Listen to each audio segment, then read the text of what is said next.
Bunny, Samantha Mendoman and Indigenous Cause. We are here at Thunderbird Park and we are starting the open house. A lot of booths are here. I just want to introduce myself. I'm Samantha Mendoman. I'm going to be your MC today, and this is my co-MC. Ani, my name is Samantha Grubin. I'm going to be the co-MC today. So yeah, come on out, check out the open house. There's tons of fun things, tons of swag to get. Lots of exciting things happening today. Yeah. All right. So we're going to be kicking things off in a few minutes. We're going to be starting very soon with opening remarks from our DOO, who is our Director of Operations, Miss Shelley. So we're going to get started soon. Sam, do you want to give any messages before we start our day? We have a couple of things happening in the community. We have projects at the Amacook Senior Center. We have the Department of Lands and Natural Resources summer camp out in Prairie Point. We have a lot of booths in the back for the lands, agriculture. We have a dunk tank happening at 2 p.m. And the Nish kickball. Yes, there is the Seven Nations Challenge. It's going to be Indian baseball. That's going to be happening from all day today. So yeah, come on down. Yeah, come on down. Thanks. We hope to see you here. Come on down, guys. Miigwech.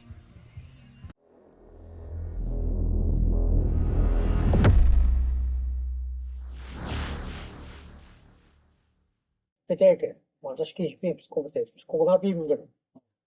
Ik had betekent dat het wordt een vijf wel. Die is dat voor de task.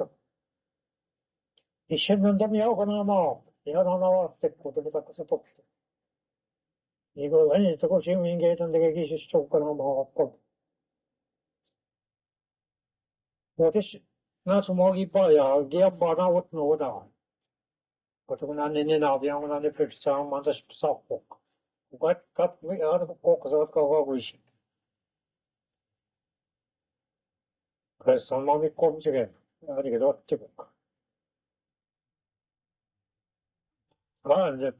이제 비슷하고 사람하고 특히 기술 같은 거에서 와서 이제 솔직히 너 뭔가 더 기업 찍어서 보내 배시고 커피 초라 어떻게 너 뭐나 마닥스고 내고 온게 나쁘면 좀 배시고 다니겠네요. 누가 썩되게고 이브도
My name is Trice.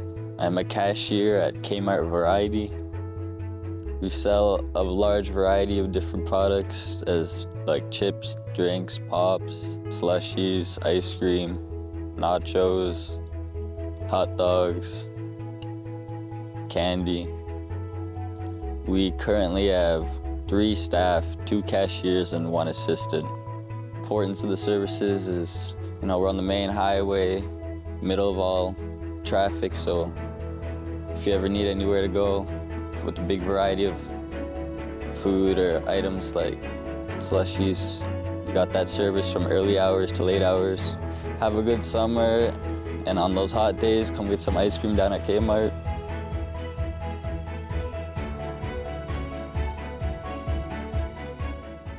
While you are standing outside, established in 1999, Wikumakong has its own unique candy store. You could find things here you have never seen before. You could truly be a kid in a candy store with the nostalgic candies, trading cards, and collectible toys. It's a must stop when visiting Wikumakong unceded territory.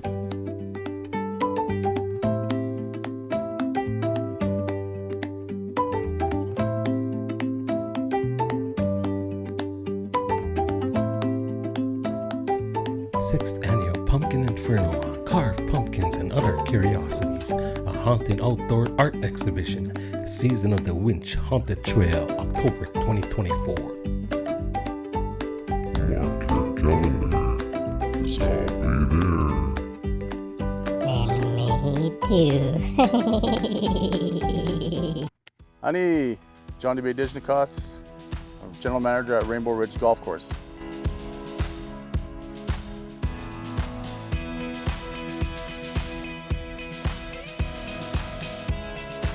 Currently we have 32 staff on site, going from our grounds crew, kitchen staff, bartenders, servers, and our retail space. It's important to have a golf course just to provide recreation in the community, provides good mental health for our community members, and it creates jobs, so it helps stimulate the economy. So I just want to welcome you to Wikumakong and welcome you to Rainbow Ridge Golf Course. Miigwech.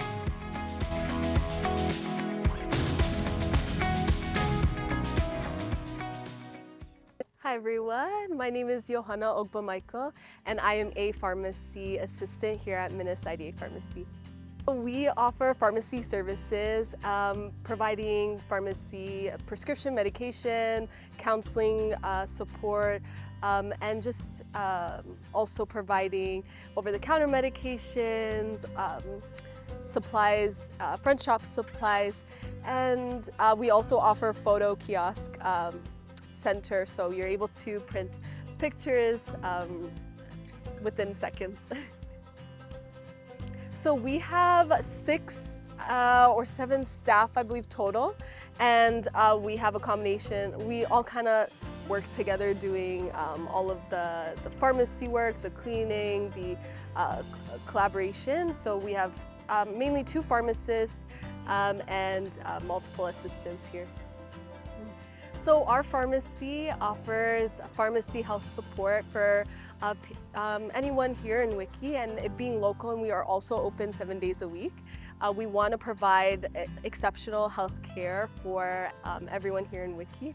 So that's why I believe that it's really important, and just providing a holistic approach to healthcare and support.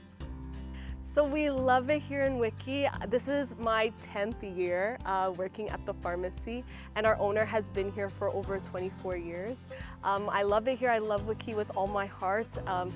2 of our workers have been born and raised here in Wiki, and then the rest of us have called Wiki our home. So we love it here. Thank you. Yeah.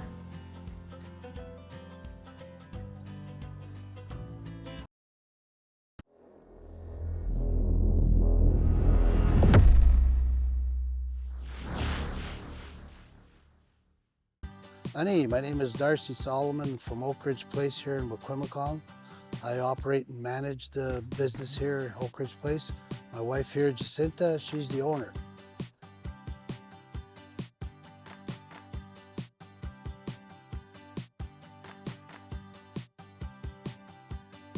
Here at Oak Ridge Place, we offer lottery of fireworks, of some groceries, dairy, pop, chips, basically a variety. We have soft ice cream and cheerful, happy staff. Okay, right now we presently have 4 cashiers on staff, and it's mainly cashiers. They do stocking the shelves, look after customers, help customers, and put a smile on a customer's face when they leave.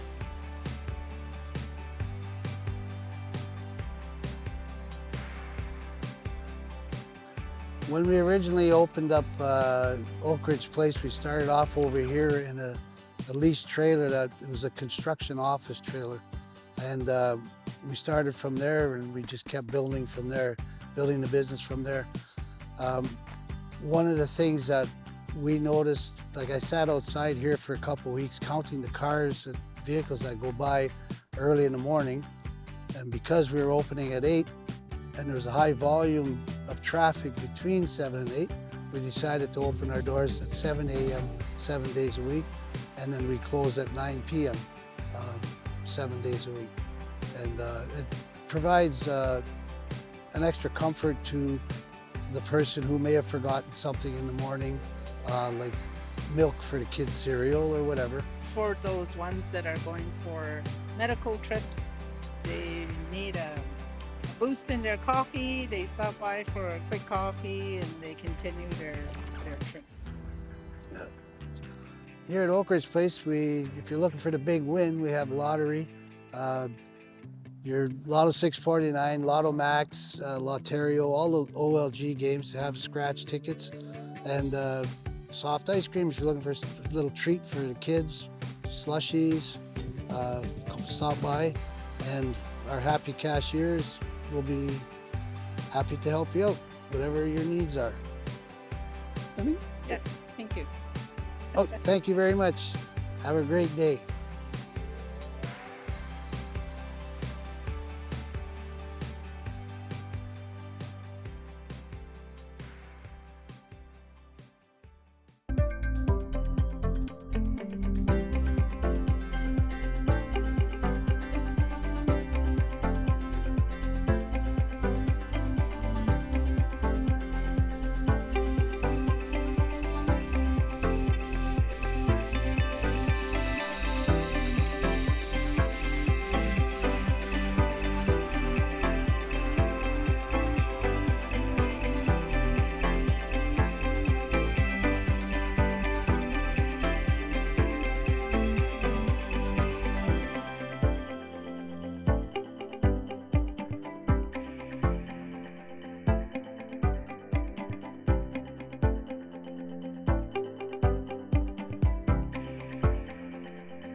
host will be Samantha Grubin, Sam 1, Sam 2. You can find us. We will be around doing interviews. Ani, my name is Samantha Grubin. I'll be the co-MC. So we're going to start off today's festivities with an opening from our counselor, one of our Wakwamkong's counselor, Miss Frances Mindalman. She's going to open us up and start us off in a good way. So everybody, come pay attention. Amigwet, kakena mamesa. Kamigwet on ama gemne do. Edebenskет. Francis Mandamon. Amigwet, gemne do. Man that menegi iskat. Kabakid mo yang. Not most nang. When a kno get go into make mang. As in dwen dagok. And ask the back sent mago. We ask about to young. Penega. Nash go we quenment dat young. Ha, jemne do. Nagden misnang, Zwen misnang, nad mosnang. Migwets, migwets, migwets, migwets. Aho. Gladys Wakagijik on behalf of Chief and Council. Ani kinevaya. Good morning, everyone. It's really important that we use our Anishinaabe language as much as we can so our younger generations get to hear it every day. Welcome, everyone, to the open house, Wukwamkong Open House. I'd like to welcome each and every one of you here. Kina insibebe shegdud mekonem minos abjun nishin kina gibeshaik mampinongo. When ode talk kwedek anisha enang sheat gundo deg mage whatever the program delivers, because I know, I see it, I hear it every day. I witness it that they work hard for you, for all the band members of Wukwamkong. Now I'm going to be introducing Shali Trido, the Director of Operations. She's a one lady that's absolutely outstanding. She works hard for Chief and Council and takes direction from Chief and Council, and she works for you. On behalf of Wukwamkong, here is Shali Trido and Chimigwech. Enjoy your day, have fun. Naha miwe.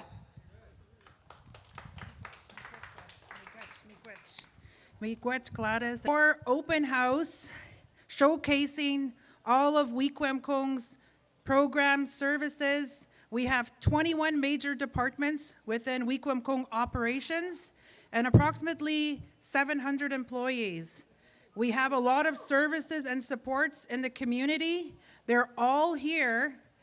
Visit each and every booth. I know there's opportunity for draws and some little swag and freebies, but more importantly, ask questions. Ask, like, what is it exactly that they're doing in the community? So there is no gray area. And if there are services and supports that you need, then you know where to go and you know where to access those supports and services. There's a lot of projects, other trucks, the Zamboni, heavy equipment. There should be a school bus or school buses there very shortly, but go take a look over there. And that is a showcase of what the community, what we have as operations collectively acquired through writing proposals. So I know the programs go above and beyond to access those services, supports, and the funding needed to ensure that we have adequate and efficient services in the community. So I welcome everyone to take a look out there as well. I also want to draw attention to my left side here, 11 o'clock from where I'm standing. We do have our Robinson Huron Treaty Settlement group. They are doing per capita distribution intakes if you haven't done that already, or if there's any information that you're looking for. We do have our RHT coordinator and the admin assistant set up there, and immediately to two over from them is there's a TD Bank investment advice. Their investment personnel are over there. Oh, they can't hear over there. Sam, they're saying they can't hear much. Do you know how to turn it up? This one? I just got signaled that they can't hear very well over there. And I don't want to be yelling at y'all. Okay, so carrying on, we do have the, again, the TD Bank set up over there. That is the band's bank that we deal with, and they have graciously offered to attend our open house as an external service provider. So take a look at their booth. Services are provided. If there's anything you're looking for, if there's any gaps you want to identify that we can work on from an operational perspective, I'm definitely open to having those conversations with our community members today. Nahau miigwech, and enjoy the day here. Take it all in and find out all you can from every program that we have within the community, our partners in the community, and external partners. Nahau miigwech.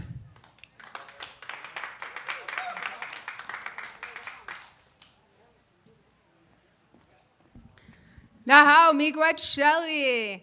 That was a wealth of information. I hope you all were taking notes. I'm going to kick things off now with introducing our next presenter, and this is the one, the only Joe Pelche, often duplicated, but not the original. He's going to come up and talk about the history of Wukwemkong. So for all you historians out there, turn up your hearing aids and pay attention.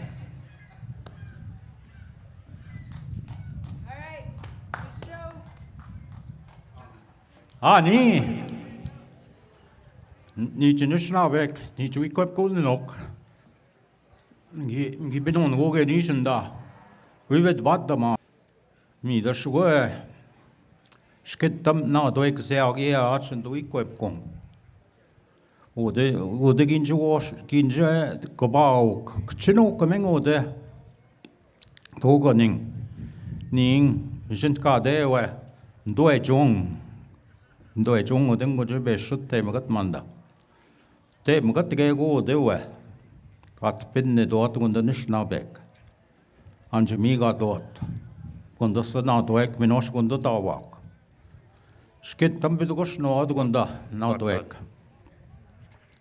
nè, khi mas tao còn đó, tao vác, khi mas tao, mi đó mình nó, tụi mà pi vác, nào tụi Meno ans meno give skabi dawa. Imigat nanikuda. Dawa meno na dueki. Imigatuk. Ki ashe nan jashigi ya nan gunda. Gunda sana duek. Kujutigi mindena nan. Tagnashan ki ashtone ge no ya mon.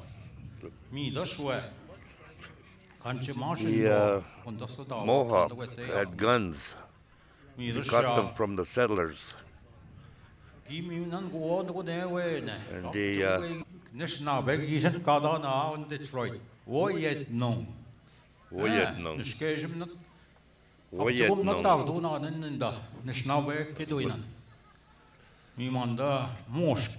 the First Nations people would call these areas differently because of their way of doing things.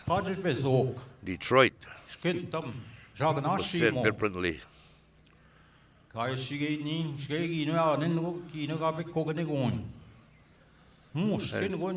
things are done differently by both other tribes. Even the Mohawks, the other way, and they dance the opposite way. That's just the way it is.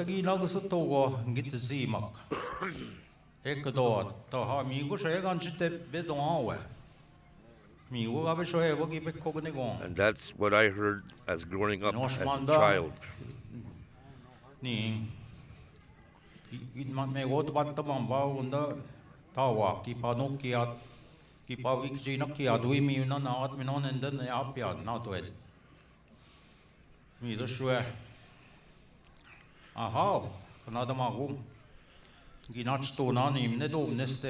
So Dawa asked the Ojibwe and Potawatomi to work together and fight back the Naguek, the Mohawk people.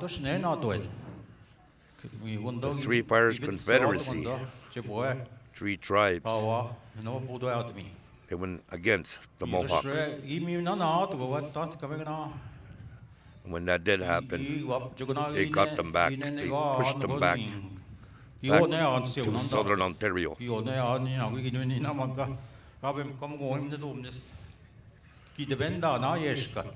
This whole island belonged to our tribes. Odawa. It was called Odawa Manis at one time. Then the Ojibwe and the Potawatomi joint forces became the Three Fires Confederacy. And they got rid of the Mohawk people. They were coming in to try and take over this land, hunting territories. And they would, many Mohawks were deceased by war. They almost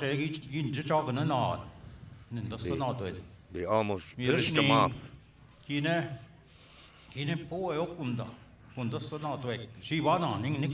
Some of the Mohawks, they ran away. They had to via Killarney down the south.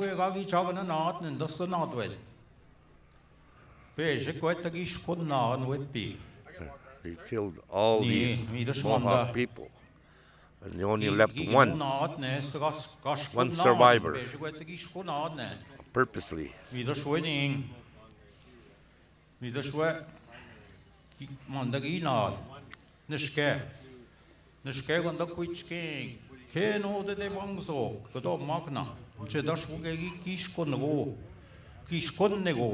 The warriors, Odawa, Ojibwe, Potawatomi warriors, told that one Mohawk standing, saying, "Look at all these bodies here. They're all dead.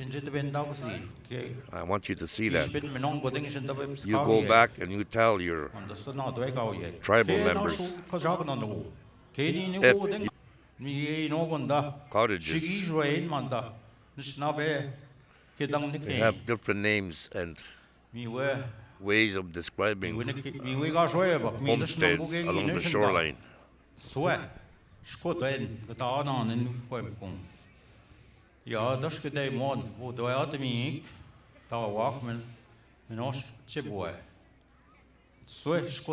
We have 3 big fields. Each big field represents the Ojibwe, the Odawa, and Potawatomi.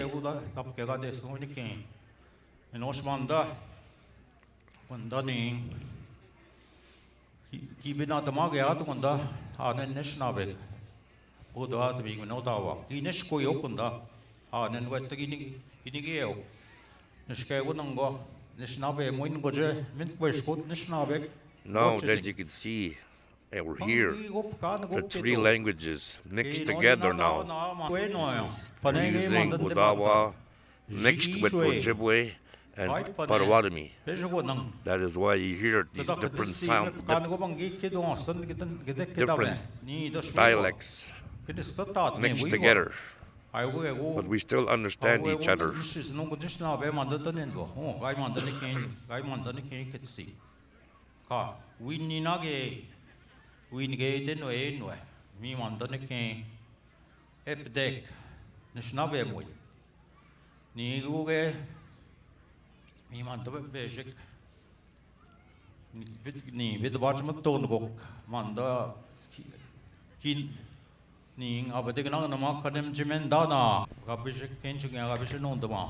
be back later.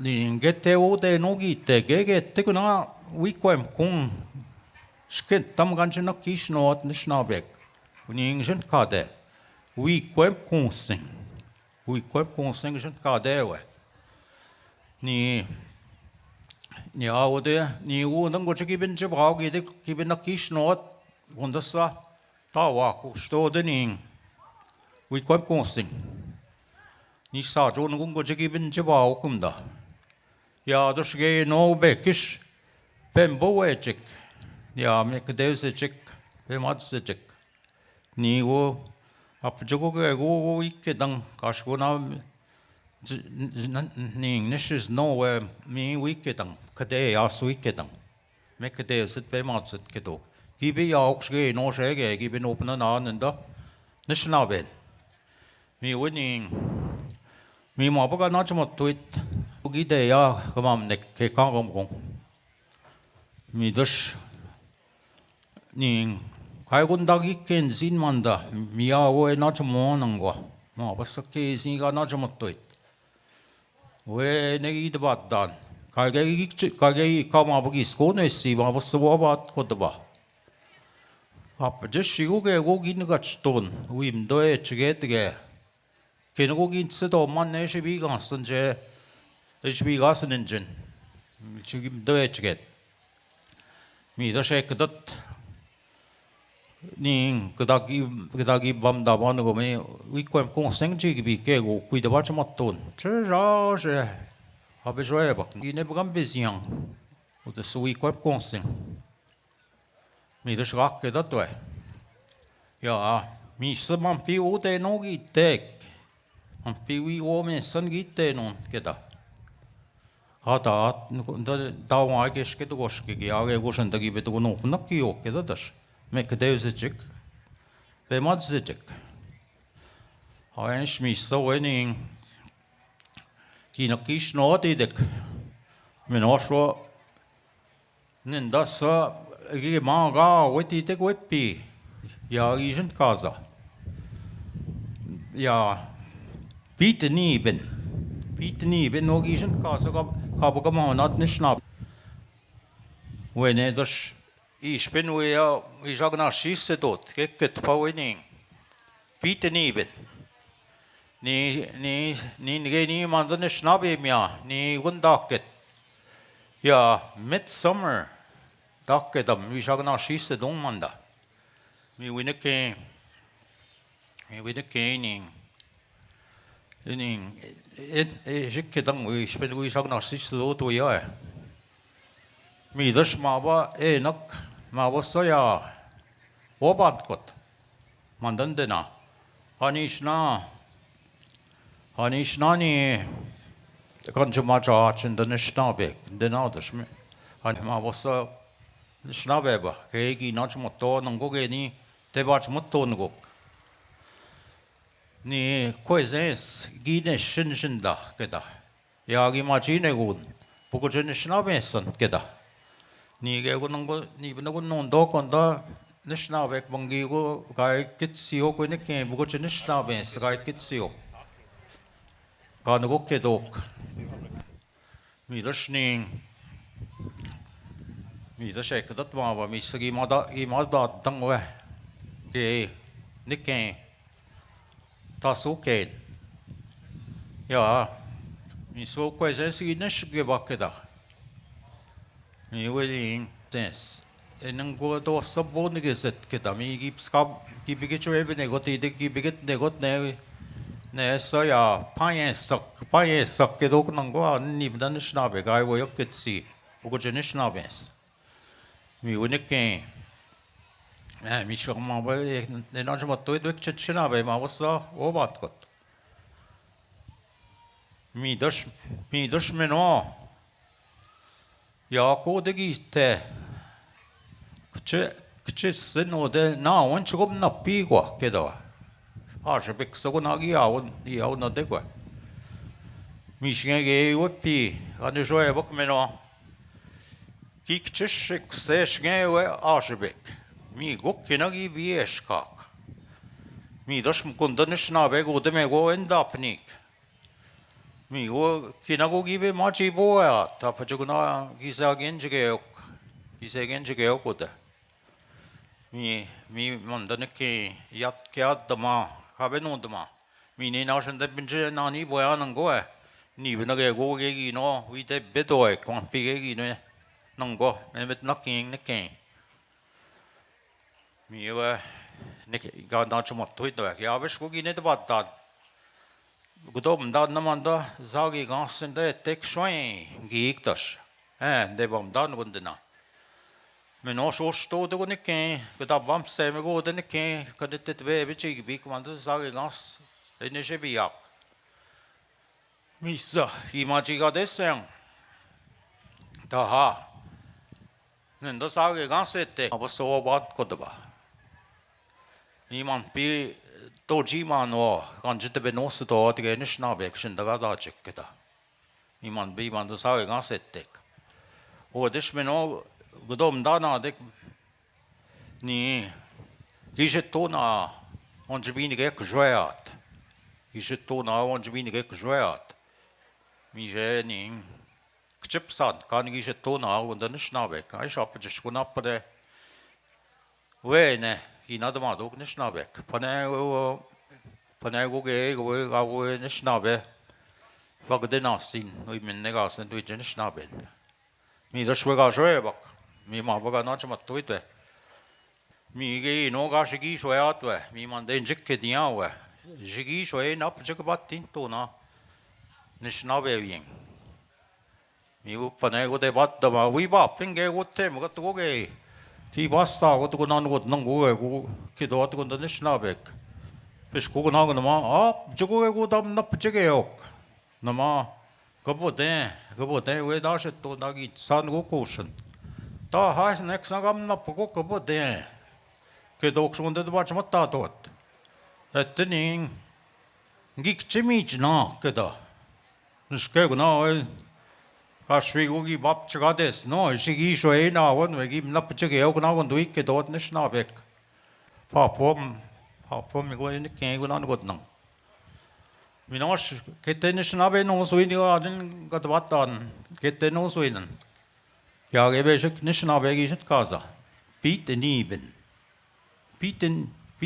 gi shit kaza minosh go ya sos ni ben ge sos ni ben gi shit kaza mi ma ba Snabbe man asoka no de no es gad batang ayin wo bat ko ba mi man de beje gak gad bat mat ne gi no e man ge ne shosni bin kajen kasen in snabbe mi sa ne ke kai wo sam go chig men ni no ma we mat stat go ya be je ka bo gat tat ko de yeshin de shi no ke bat man ba mi to shugo ge shugo be shugo obet nan ge dong mi go shugo da be to go shing me goch na how mi goch gab sin doek a pi me no.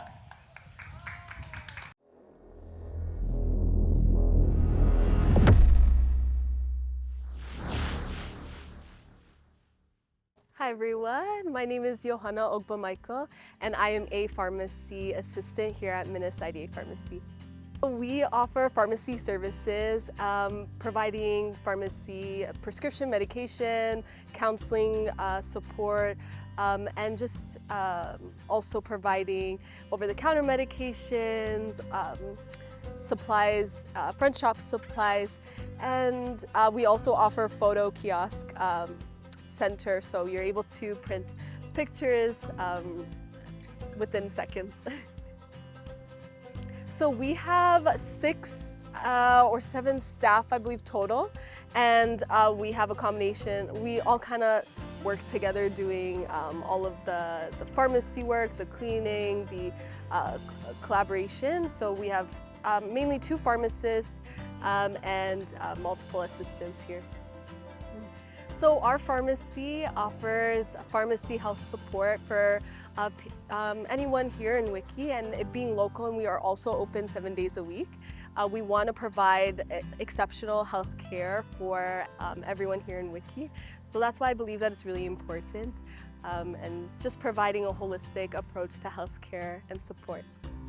So we love it here in Wiki. This is my 10th year working at the pharmacy, and our owner has been here for over 24 years.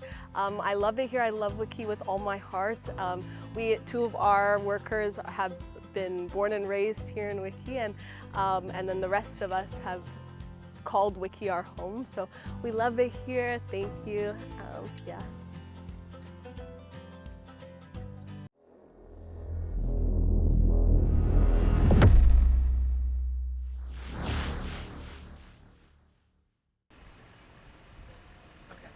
So I'm here with Travis Asinaway with the fire department. Just going to be asking him a couple questions about his booth and his department.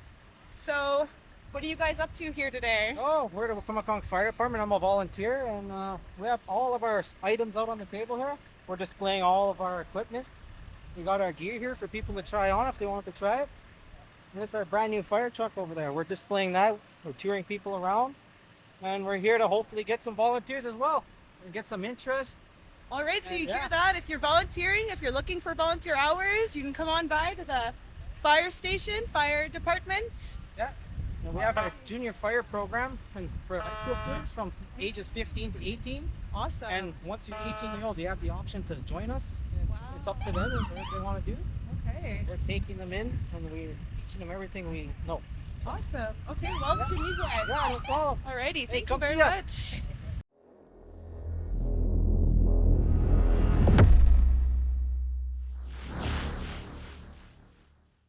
Hands together and give a nice big warm welcome to Joshua Mantwabi.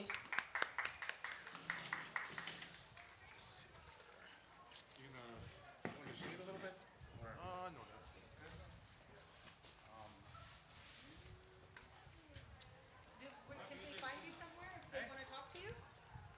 Can they find you somewhere if they want to talk to you? Also, you know, if any of you have questions for Mr. Joe Pelche, the one and only Mr. Joe Pelche, you can find him here. Are you going to stay here? You can find him up here on the stage. Come up to the main stage to have a conversation with Mr. Joe Pelche if you want to learn more about the history of Wikwemekong. Of the Odawa and Potawatomi and Ojibwe. I'll start off talking about the early 17th century history of when we first met the French. And I'll talk about some wampum belts and the Treaty of Niagara. And then I'll get into the War of 1812 and talking about the treaty history here in on Mindanao. Mindanao, this thing, Odawa, Minis, our home here on the island. So when I talk about treaties, I ask the question, what is a treaty? What is a treaty to Indigenous peoples, to Anishinaabe people? Is it a piece of paper? Is it a nation-to-nation agreement? Is it a wampum belt? Is it an ongoing relationship? So for all four, it is a nation-to-nation agreement. There were Indigenous nations here on Turtle Island before Europeans came. And we conducted our diplomacy through wampum. And we used wampum belts. And this is all documented in the 17th, 18th century, and 19th century of the wampum belts that we used. And the treaty relationship is an ongoing relationship. We still want to polish the chain, the covenant chain with the British Crown, with the federal government. And we have to remind the federal government the importance of the treaties in Canada today. Living fishing economy here in Wikwemekong. And we have to make up for unfulfilled promises. These were the reasons for making treaties. So I'm going to talk about our people when Champlain first met the Odawa. He first met the Odawa in the summer of 1615, at the end of July or early August of 1615. He met them just west of the French River, which would be just east of Point Grandin, Beaverstone Bay. That was the area that when Champlain first met the French, when Champlain first met the Odawa. So when he first met our people, he drew a portrait of us, of the men, of how the men would look. And he called them the Odawa, he called them the raised hairs, the nation of the raised hairs. And he called us that because our men would wear our hair sticking straight up. He had a very large shield that was made from buffalo hide or moose hide. and we would have our faces painted in either half of our face would be painted blue or half of it would be painted green. And we fixed up our hair. And when our people went out to travel, we would carry our paints with us, and we would fix ourselves up and make our hair. The men would wear their hair like that because they want to make themselves look distinguished when they traveled, that people would know those are the Odawa people, and we tried to dress a specific way. Some of the Odawa tribes, so there were 5 main groups of Odawa people around Lake Huron. There were the Kisgun Odawa. Well, it's actually in the record, it's spelled Kisgun, but it's actually pronounced, it's talking about something that is cut off. And this is referring to the nation of the bear. So it's referring back to that story of when the bear used to have a long tail, and then the bear had his tail cut off. So they were called the Tigishkan Odawa, and they lived along the Bruce Peninsula down south going towards Nottawasaga area. So from Nottawasaga up towards Wyerton and going up towards Tobermory, those were known as the Tigishkan Odawa. And then there were the Kimiga Odawa, and the French called the Sable Odawa. The Sable is a word in French that means fine sandy beach. And they're talking about the people from here, from Manitoulin, referring to the large Odawa village that was at Providence Bay, and talking about the sand dunes over at Carter Bay. And same with in the bay here at Wequemcong, before all the trees had grown in. This was a long sandy beach over here, Sandy Bay. So it's referring to the Odawa people, the people of the fine sandy beach. They were called the Sable Odawa. And then there was the Sinago Odawa, and they lived on the southern part of Lake Huron, going down towards Sarnia area, all the southern part of Lake Huron. And then we also had the Naskutin Odawa, who were known as the people of the fork. They came from a forked river area, and they also came from the Michigan area. They lived down by Nottawasaga. So, Saginaw Bay. So in Saginaw, Michigan, talking about the Saginaw River, that river system breaks off into 3 branches, and they were known as the Nisakwatins Odawa. And then we have clan people, and they lived all the way from the north shore of Lake Huron. So like going from Zgamuk to Birch Island to Killarney to Point Grundine, all the way to the French River and Henvey Inlet. They were known as the Mi'kmaq Nation, or the Mi'kmaq Beaver Clan people. And they were related to us, to the Odawa people. The Mi'kmaq lived at Beaverstone Bay, and that's how Beaverstone Bay got its name. It's talking about the Mi'kmaq Sin, the bay there where the Mi'kmaq people lived. And Mi'kmaq is talking about the Beaver people, the Bay of the Mick. And there's all kinds of different groups that lived all on the shores of Lake Huron when the Europeans arrived. But these are some of the main groups.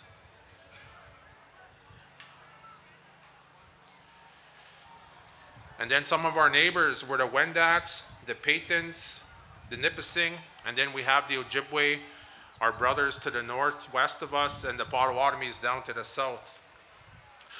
So when we talk about treaty history and when we talk about governance and the Anishinaabe governance, we have to remember our clan system, the Dodem system, and that's how we governed ourselves. We governed ourselves through the 7-star clan system.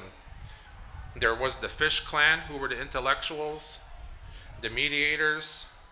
There was the Hoof Clan, the deer, the moose, reindeer, and caribou fell under this clan, the Hoof Clan.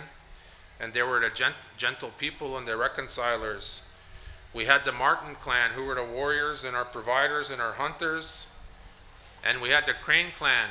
They were known as a chieftainship clan, the external chiefs. And then the Loon clan, who were the internal chiefs. And then we had the Bird clan. So these are the 7 main clans of the Anishinaabe. And there were sub-clans that broke down from these 7 main clans. So there's different kinds of bird clans. These were our spiritual leaders. And then we had the Makwa, the bear, and they were known as our protectors and our healers. So that's how we governed ourselves, that everybody had a duty in the community, and everybody had a role to play, and everybody worked and contributed to the community, and it was based on our clan system.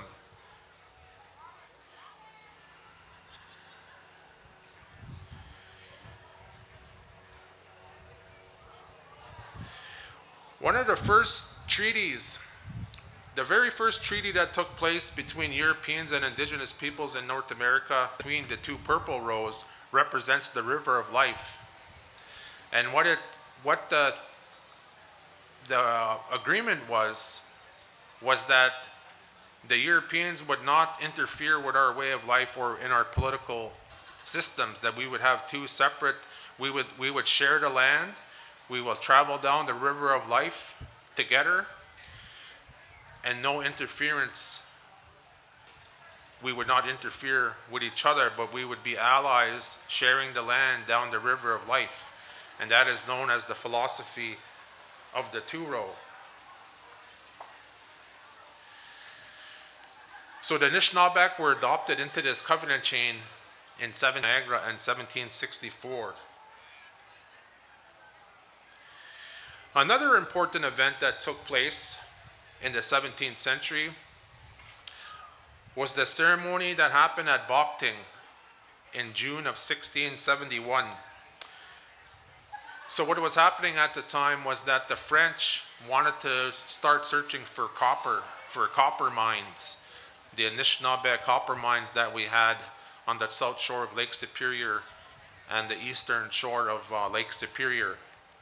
And they sent out Intendant St. Lusson to seek out the copper mines. And St. Lusson actually spent the winter amongst the Odawa, traveling on Manitoulin and the North Shore, and they hunted that winter. And there's a story in the record where it says that they captured 2,400 moose through snaring or different ways of how we hunted moose back then. So there was a lot more animals around here back then. So they traveled to Sault Ste. Marie in 1671, and he has a large council with the Anishinaabe and other indigenous nations around the Great Lakes. And what France was claiming was that they wanted to claim the land, and they called it the Pays de Hut, the upper country. And they claimed all the land down to the Gulf of Mexico, to the Great Lakes, and all to the western part of North America. And they had a piece of paper there at this ceremony, and they planted a large cross on top of the hill in Sault Ste. Marie.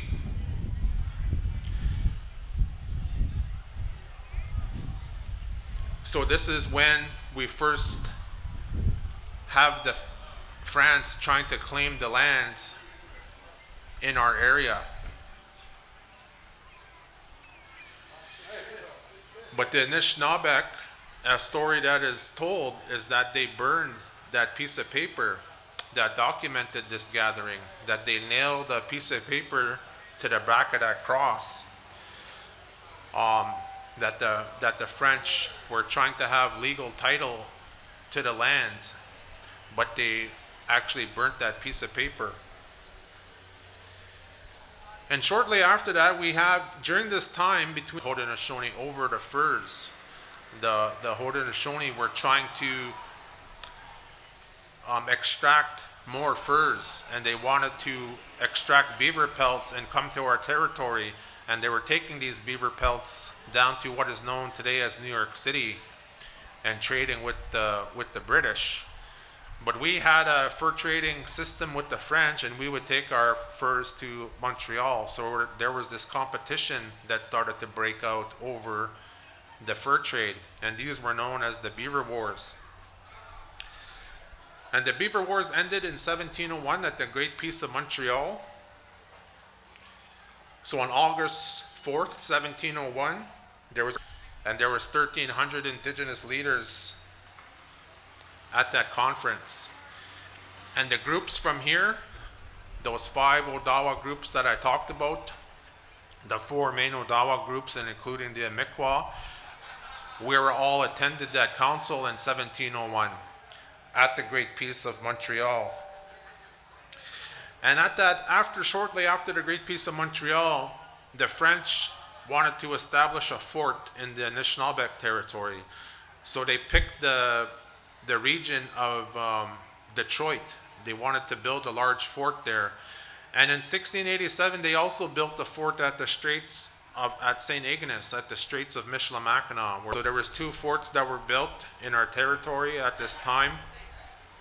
And a lot of Odawa people started to leave Manitoulin Island, and they started to move to Detroit, and they moved to the Straits of Michilimackinac because they wanted to be closer to the fort, and they wanted to be closer to be able to trade with the French.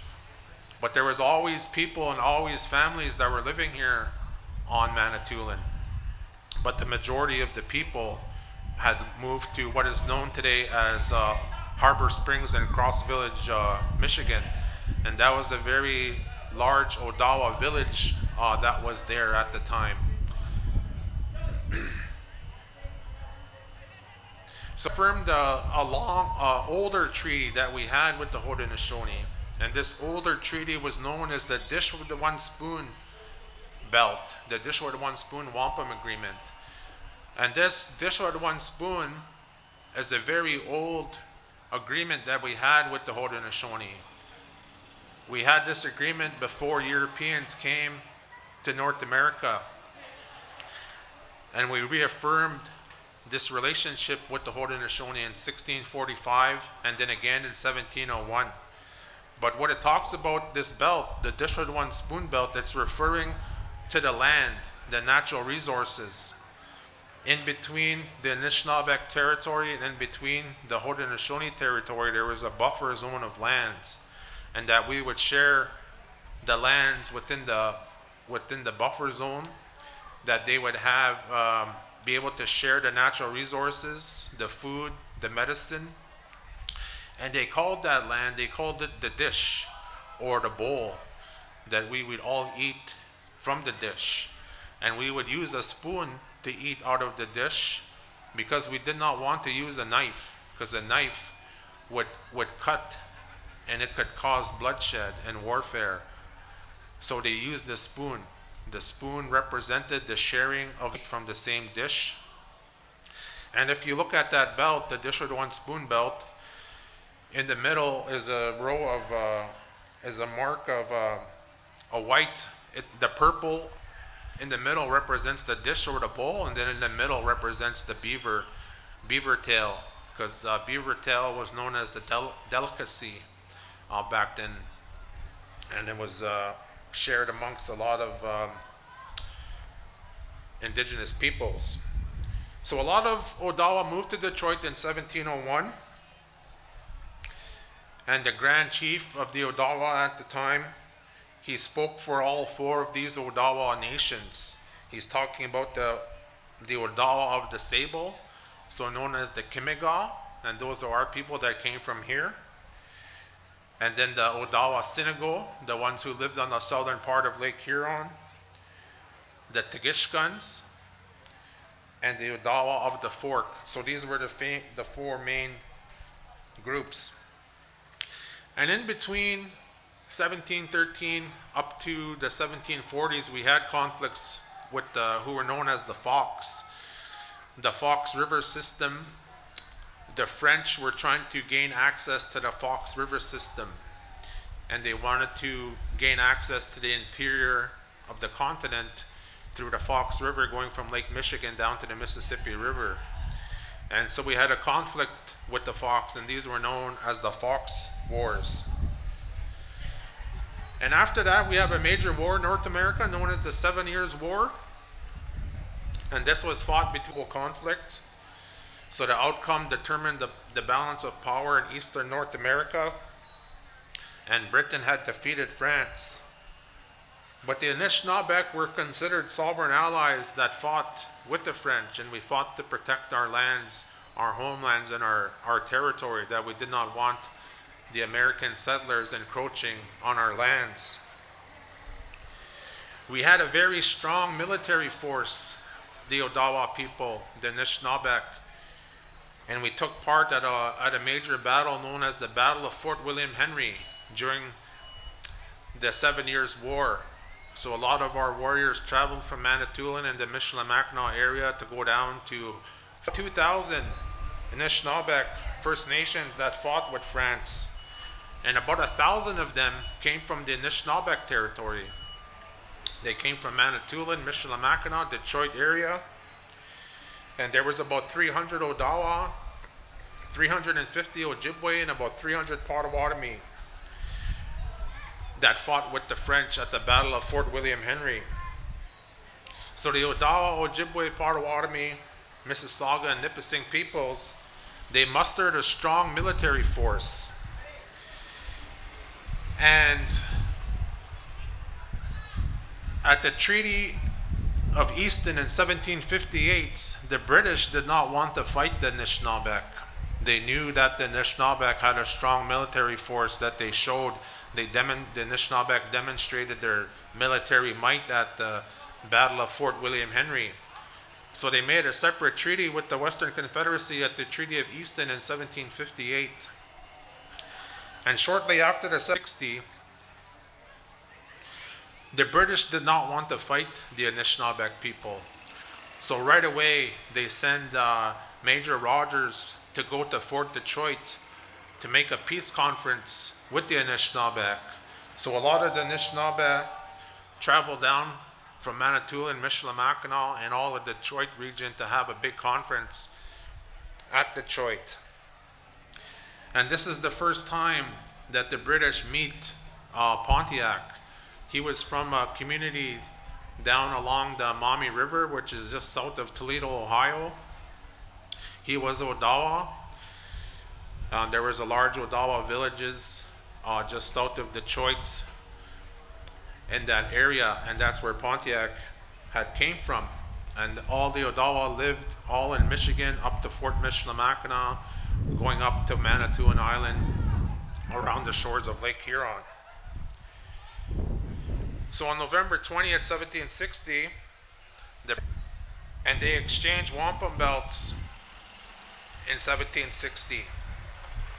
And on December 3rd of 1760, there were belts and speeches made by the Odawa chiefs, and this is the first time that the Anishinaabe are adopted into what we know as the covenant chain relationship, that we had an alliance with the British Crown. And this was known today as the Detroit Peace Belt. And this wampum belt is held in Detroit at the Detroit Historical Society. And this Detroit belt of 1760 actually represents our people as well, the Anishinaabe people who came from the northern part of Lake Huron and northern Michigan and in our Anishinaabe lands. But what is very significant at this council on December 3rd of 1760 is that the women and the children had their own councils within our communities, and they had their own wampum belts as well. So it's documented in the historical record that the women they take a wampum belt and they give it to the Anishinaabeg chiefs, and they tell them to give them to the British officials when the British. So they give these wampum belts to the chiefs, and then they distribute these belts to the British officials when they arrive in 1760. And they also exchange peace medals, and they agreed to share the land in joint use. And they smoke the pipe under the Tree of Peace, and they invite the Haudenosaunee to come to a large conference there in Detroit in 1761.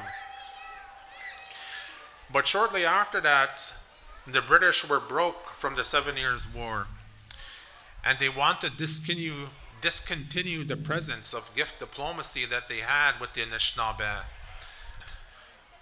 For living on our lands, they would give us these gifts, and they would give us these presents every year, and this was known as the gift diplomacy, or our treaty payments from sharing the land. So General Amherst wanted to get rid of these presents. He didn't want to distribute the presents anymore.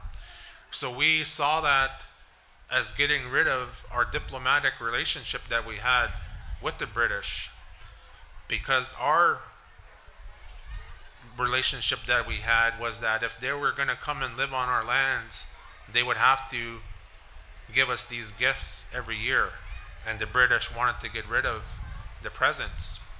It's forming all around in Michigan and Ohio and Indiana and Illinois, and Chief Pontiac organizes all of the Anishinaabe. He travels around and he gathers all of the best warriors from all of the communities, and he starts passing these war belts around. So they would also use wampum belts in times of war. What they would do is they would paint them red, and they would represent blood, and the belts were passed around at the council. So the Anishinaabe decide that they're going to go to war against the British, because the British were their role, and they wanted to get rid of the presents. So in May of 1763 up until 1764, the Odawa and the Anishinaabe declared that Britain had not defeated the Anishinaabe nation within the Great Lakes area. During the 7 Years' War, the British did not penetrate into the interior of Anishinaabe-Aki, into the lands of Michigan and Northern Ontario. So we were still considered sovereign nations living in our territory. So this conflict actually forced the British Crown to amend policies in the 1763 Royal Proclamation that was regarding clauses to Indigenous lands. So in February of 1763, when they were first drafting the Royal Proclamation, there was no mention of Indigenous peoples in there. But when the proclamation was released in October of 1763, they had made clauses about Indigenous peoples protected to nation level with the British Crown, which is known today as the federal government. So the basis of all treaties in Canada today is based off of this foundation of the Royal Proclamation. And we reaffirmed this diplomatic policy with the British at the 1764 Treaty of Niagara. So, as I was mentioning earlier, that even though that there was a piece of paper that had a written document, we did not agree to that piece of paper until it was validated and ratified through wampum. And we did that at 1764 Treaty of Niagara. So in the Royal Proclamation, it makes a distinction between nations or tribes of Indians with whom we are connected and those who lived under our protection. So connected means nation to nation with military or trade relations. Protection is crown jurisdiction over individuals and territories. So this resulted in the Treaty of Niagara of 1764. And some of the main belts that were at the 1764, there were a lot of wampum belts there at the gathering of the Treaty of Niagara. Anishinaabe wampum belts were the 1764 Treaty, 1764 Treaty of Niagara Belt. There was the 24 Nations Belt, also known as the Annual Presence Belt. And this 24 Nations Belt represented the 24 nations that were at the Treaty of Niagara. And it represents that chain, that covenant chain relationship that we had with the British Crown.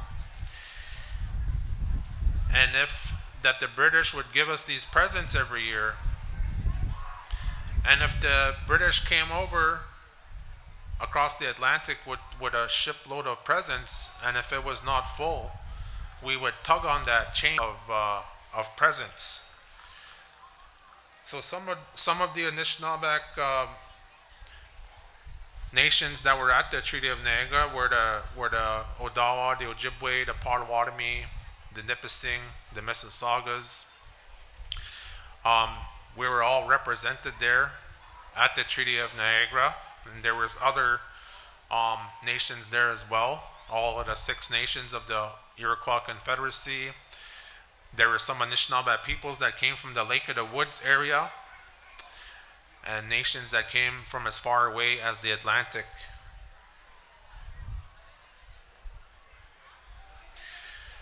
So the 24 Nations Belt with the British, and this was known as the covenant chain. We became part of this covenant chain relationship. So this covenant chain originally started with the Haudenosaunee, and they adopted the Europeans into it in 1613, and then they adopted us into it with the British in 1764. So after the Treaty of Niagara, the Americans, they do not like this proclamation line, and they do not like that the British, that settlers cannot buy private lands from indigenous peoples, that it has to wanted to move west into indigenous territory. They wanted to move west over the Appalachian Mountains. So this proclamation line went all the way from Florida all the way up to the Great Lakes, and it protected our territory as indigenous territory. So the Americans go to war against their king, who was known as the King of Britain at the time. And this is called the American Revolution, that was fought between 1775 and 1783. So Britain is defeated by what they call American rebels, and this new country called the United States is created in 1783. But a majority of these British loyalists who were still loyal to their king, they could not live in the United States anymore. So they had to move to lands that were protected by the British Crown, or known as Britain at the time, British North America. So a lot of start to see tensions over the Great Lakes, tensions over the boundaries within the Great Lakes area. A lot of treaties start to take place in southern Ontario in the late 18th century, early 19th century. And this eventually leads to the War of 1812.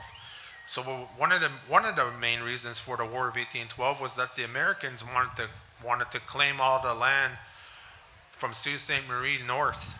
So north of Manitoulin Island to the French River, to Lake Nipissing, to North Bay, down to the Ottawa River. Everything south of there, they wanted to make part of the United States. So basically, they wanted to control the Great Lakes. Whoever controlled the water, whoever controlled the Great Lakes, controlled the continent and the interior to the continent. And the War of 1812 was really fought over water, was access to the Great Lakes. And there was disputes over this boundary line all throughout the late 18th century, early 19th century. And we also have a treaty known as the Jay Treaty of 1795, the Jay Treaty Wampum Belt with us. So there's another wampum belt called the Sir John Johnson Wampum Belt, and that was 1786 repledging our covenant chain relationship that we had with the British. So we told the British that we would stay loyal to the British Crown, that we wanted to keep this treaty relationship with the British Crown. So we repledged our alliance in that 1786 Sir John Johnson wampum belt.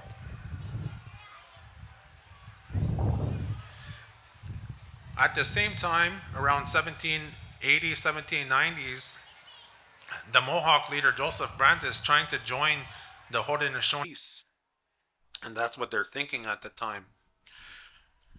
But our people, to us, this was always an unsurrendered sovereign territory. And all we agreed to in 1836 was to allow other indigenous peoples to come and live with us on Manitoulin Island. But what also happens at the 1836 gathering, which happened in Manitowoc on August 9th, 1836, there was a surrender of over 1.5 million acres of the Saugeen territory for the Saugeen and Anishinaabeg.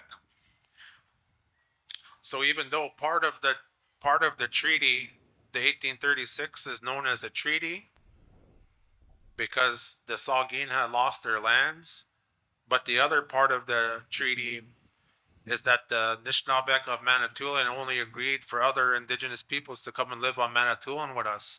So when you research that Bondhead agreement, the Bondhead Treaty of 1836, it says Treaty 45 and a half. That half represents that adhesion there for the Saugeen Anishinaabeg.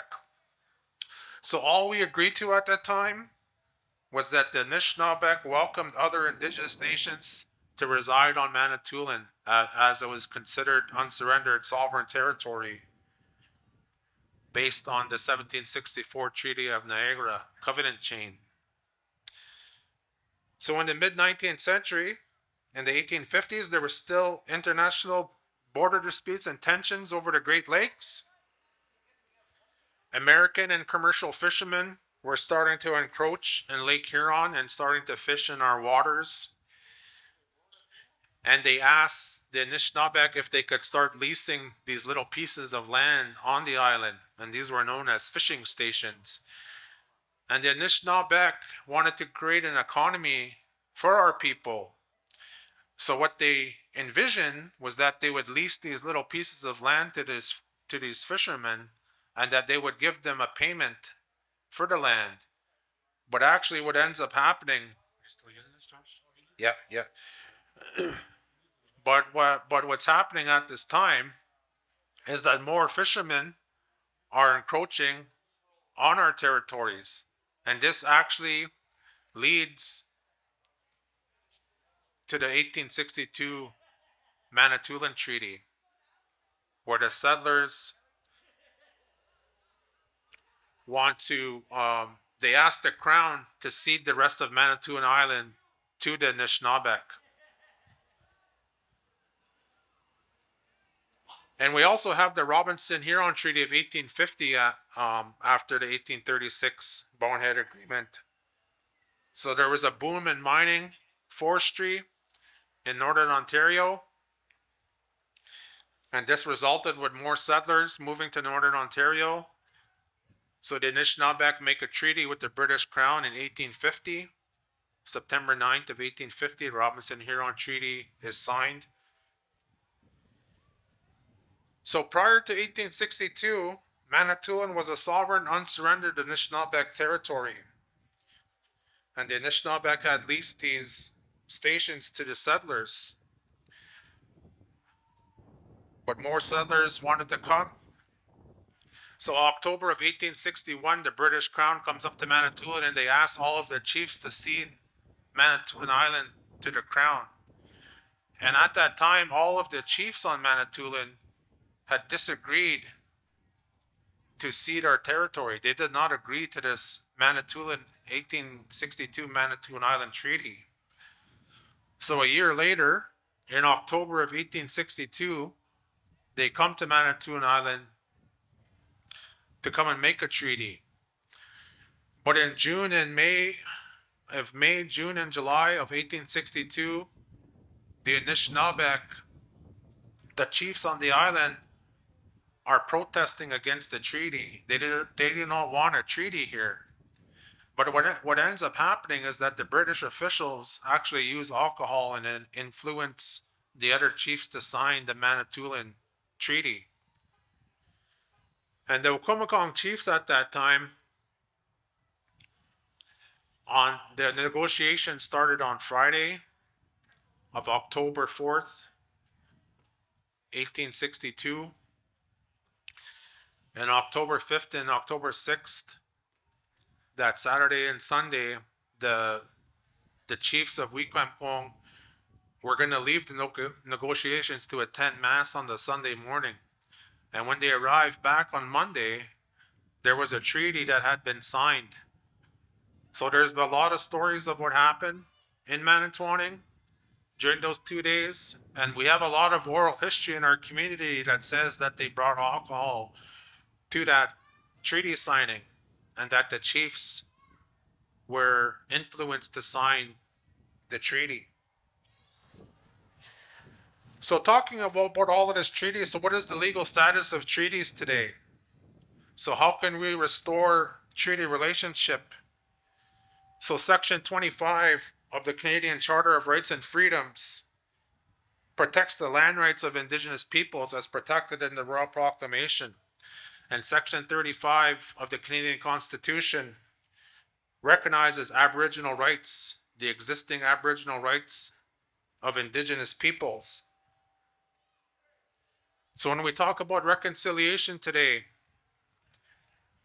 we ask if it is an Indian problem or is it a colonizer problem?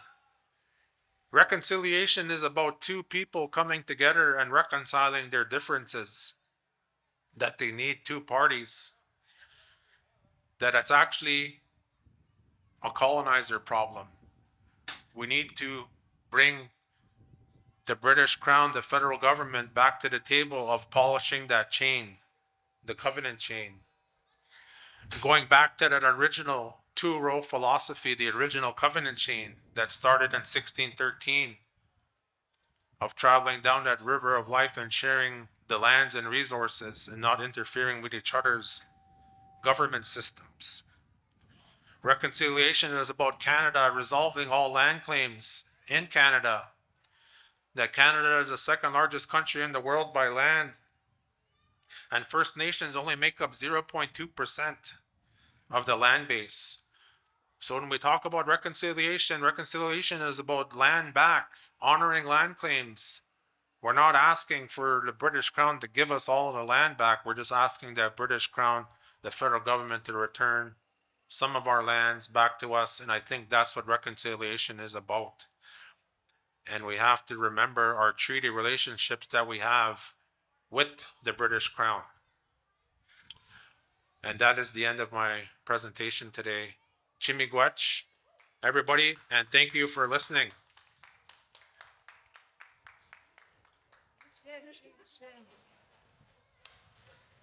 Chimigwech, Josh Mantwabi, will you be around today? If anybody wants to learn more from you, feel free to introduce yourself to Josh. If you see him around, ask questions. He will be here all day.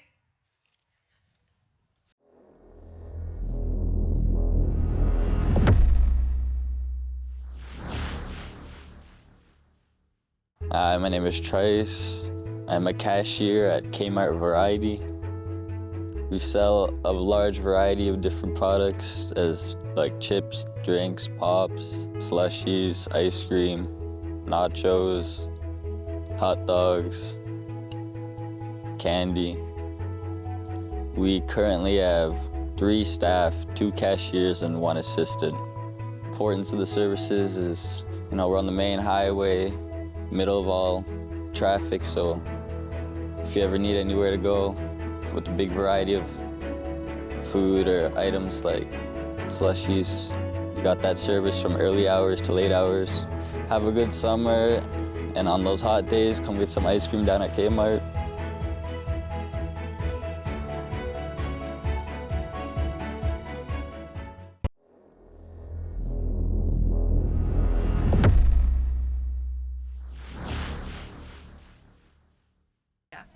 I'm here with Norma Sinaway with the Public Works. Just going to be asking a couple questions about his booth. So what are you guys up to today here? Well, we have here today, so on that side is we have a dunk tank, so that's sponsored by our water delivery department. Over here we have some of our equipment we have on site here, so we use this machine here for cutting grass. This is our backhoe. We've got a roller packer and a grader, and plus one of the water trucks we brought here today. Is there anything upcoming that you want the community to know about? Oh, we have some new roads coming in this year. So there's a couple of sections of Wikiway that are really bad. We don't have the budget for the whole road, so we're doing about 2 kilometers this year of Wikiway, and another 2 next year, and probably the following year. We'll get the next 3 or 4 years of Wikiway will be perfect.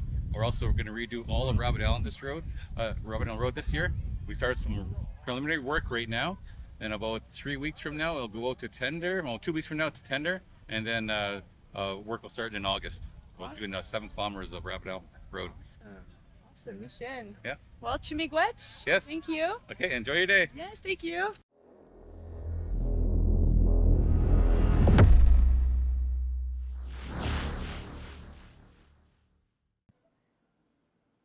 Basic things that it does, what it functions like, and all the other things. With this robot, we were able to obtain the Judges and Imagery Award at the McMaster's competition at North Bay. The Judges Award is for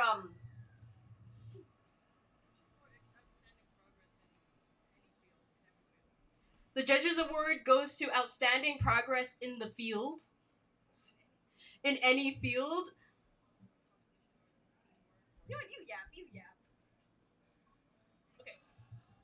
Imagery Award also goes towards the team's general image, art made for the pit, the design for the team shirts and buttons. Yeah, so something that's really important over at the first robotics competitions is team leadership, teamwork, and how we can integrate our engineering and robot into our team. So we worked really hard to make a pit that works with our robot. And it took a long time of planning after the game was revealed, because then we have to work around those plans and edit them as we went along the way.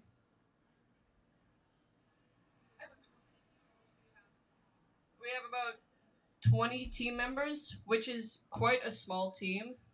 There are maybe 12 teams in Toronto on their own and in the general area, and those teams have anywhere from 6 members to 76 or 100 members. Yeah, we're always looking for members, especially ones from the younger grades. Grade 9s, grade 10s. We've had a few more this year, especially to come as motivation and team spirit.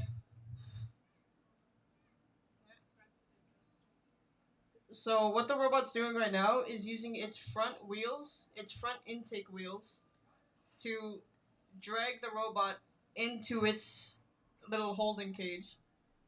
And so when we turn it around and power up the front wheels, it's able to shoot out the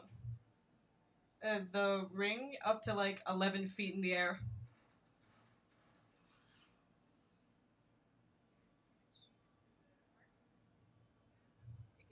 Yeah, it can shoot quite far. We shot it across the high school's gym.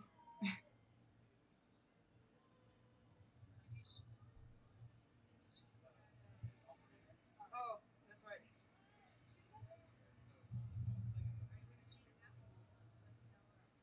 Oh, yeah. And we're getting ready for the shot. Woo!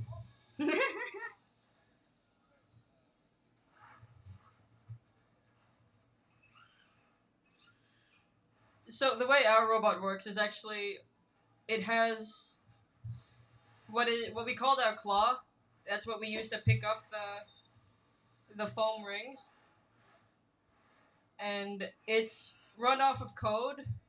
So when we coded it, we only put it in 3 positions for it to go in. On the ground for when we're driving, up in the air for doing a high shot, and somewhere in the middle because we could also do a low shot at the game.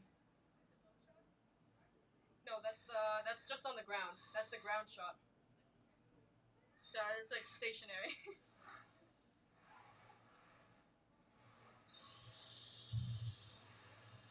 So you would pick up the ring when it's in stationary position.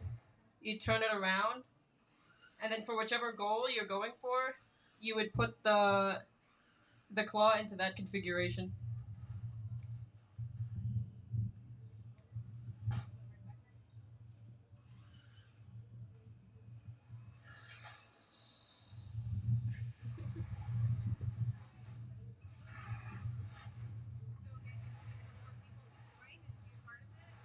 Oh yeah. Right now it was mostly 12th and 11th graders, including myself, but a good amount of us have graduated this year. So they're always looking for new members to join and be interested in an opportunity to travel and be interested in STEM. Well, STEM is science, technology, engineering, and math. But something that First Robotics, which is the competition we go to, they also like STEAM, which is just including art into it. And something they really appreciated over at the competitions was that we had indigenous artwork in our pit and how we would smudge every morning. They really appreciated that.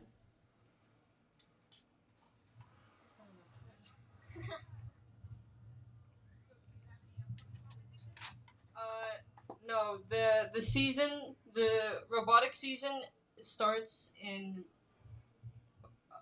March. So the first games are in March, and district regionals are in April. And then if you make it past district regionals, you get to go to Houston, Texas, which is Worlds, and teams from all the way from Iraq, France, a couple were from Japan and China. A lot from the US though. It's very popular in the US and Canada. But it is an international competition, and it's quite impressive when you get up to Worlds because only the top 100 teams in the world get there. We have gone before back in about 2017, 16. Oh, 2019. Yeah. Uh, a lot of those members have graduated by now. They were the founding members of the team. So a lot of them came back for like alumni to help mentor us in building the robot. What? Yeah. For new members, you don't have to be particularly that old. It's just high school age. You gotta be from like ninth grade to yeah. So it's like 14 to 18. It really is just like a high school thing or like a community thing. So like high schools will have teams, communities will have teams that are just put together.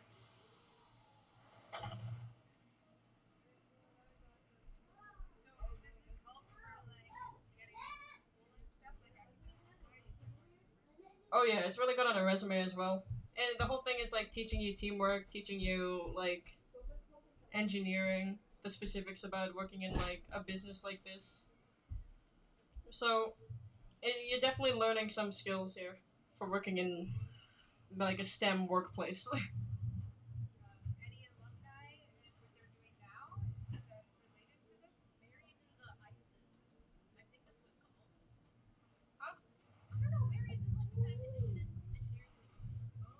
yeah, Mary Polwish.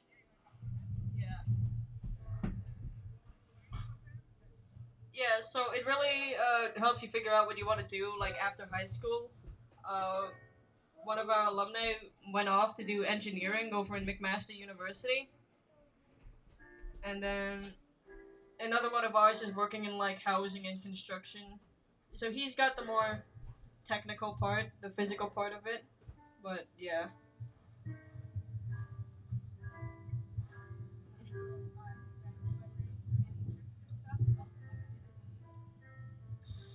Yeah.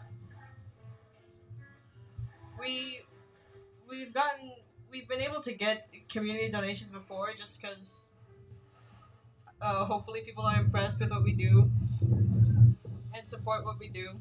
So we've had people from outside of town, like RBC. We've had McMaster University itself, and like one year we had Microsoft. That was impressive. But otherwise, we run on community sponsors. We're quite a small team in comparison to a lot of the others around the world.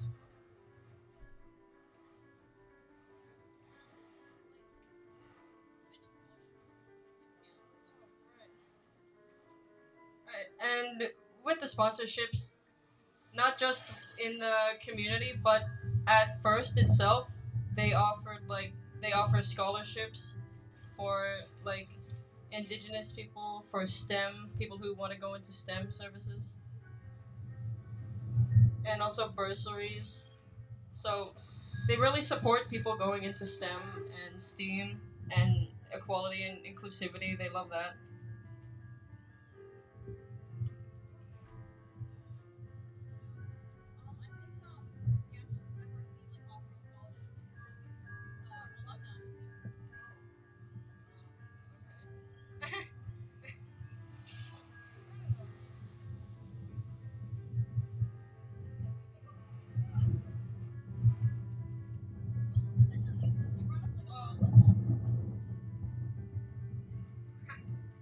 Yeah.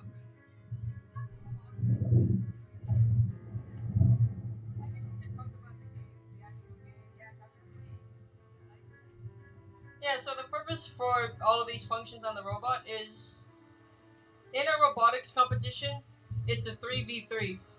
There are two teams, a red team and a blue team, and each of them will have 3 robots competing on their side.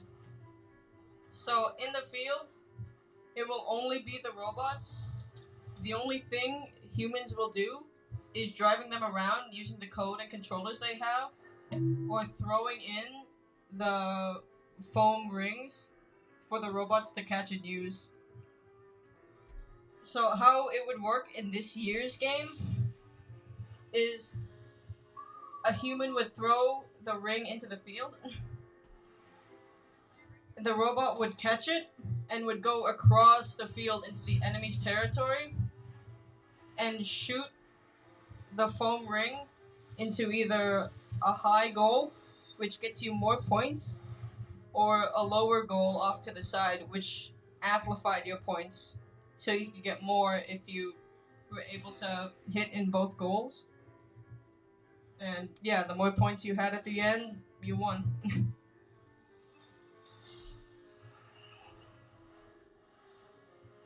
And with how fast paced everything it is, every match was only about 3 minutes, and at the end we had 15 seconds. So our robot could climb, and they had a chain 3 feet up in the air specifically so a robot could lift itself up in the air off the ground.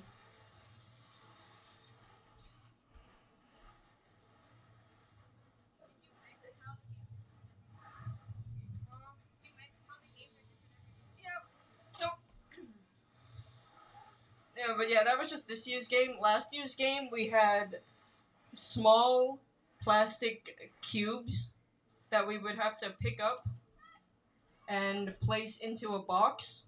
So every year, the game is trying to get you to understand different functions of engineering.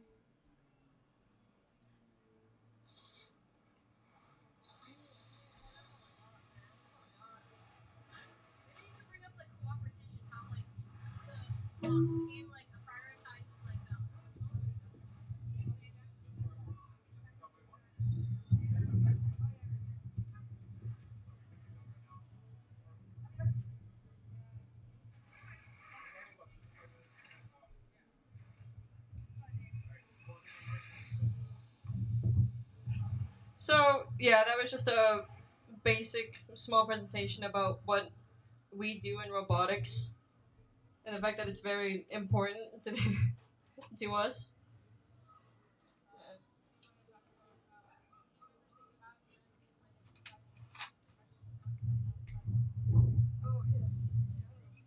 robotics isn't just for nerds. Anybody is welcome to join and learn. Trust, you don't have to be super smart. You just gotta have a willingness to learn anything about like the engineering aspect, the construction aspect, maybe even the coding aspect. There's like a lot of different general areas within the team as well, like the design team, the inspire team, the spirit team, the build team. There's lots of different aspects to the robotics team. And I forgot to mention the media team. There's lots of different teams. Most of these robotics teams at these competitions, they bring many people from their high school, and there's like so many there's like a lot of participation, a lot of engagement within these teams amongst their students. We're a really small school, so we're like a small school, so we don't really stand out that much, but we still, a lot of the members, like, there's like a lot of overlap within the roles of the team.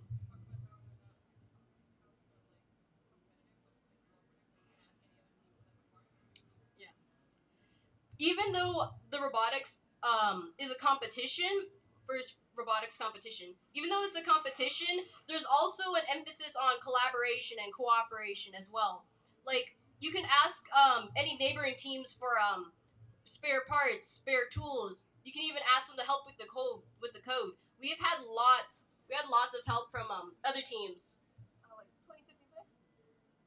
I guess it doesn't matter if they know the name. And 6110. Our partner team 6110 from Oshawa. They also really helped us with our robot as well.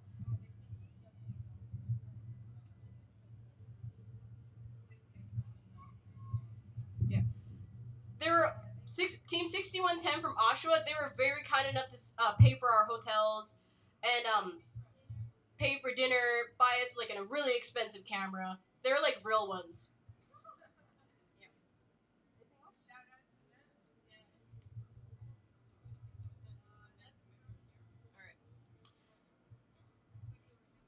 So I'm speaking right now.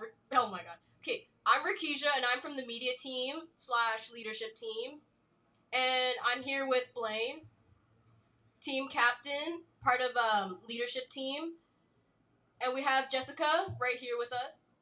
She's on media team. She takes lots of pictures, helps record as well. Everybody has a part to play in the team. You don't have to be smart and know how engineering works, how coding works. You can take a class for that at the high school as well, manufacturing technologies, or it's just called robotics. Or you can help like outside of school. You don't have to be involved at school during class. For example, I've helped work on videos outside of class, in class. There's like a lot of flexibility to be on the robotics team. If you're interested, sign up the next school year. You go to the Wikwemikong High School. Talk to Mara, talk to Jill, talk to fellow students. I myself, an alumni, you will not find me at the high school. I already graduated. Same with Blaine, but you can find Jessica. Talk to Jessica. She will know. She will hook you up. Miigwech. Yeah, thank you for listening. It's very fun presenting. Miigwech Robotics Team. You can find them over to the left-hand side of the stage, just behind the finance unit. The robotics station is there. You can go and ask them questions, sign up with them. They highly encourage new members to come and join their team, so feel free to find them over there to the left-hand side behind the finance unit. Miigwech Robotics Team.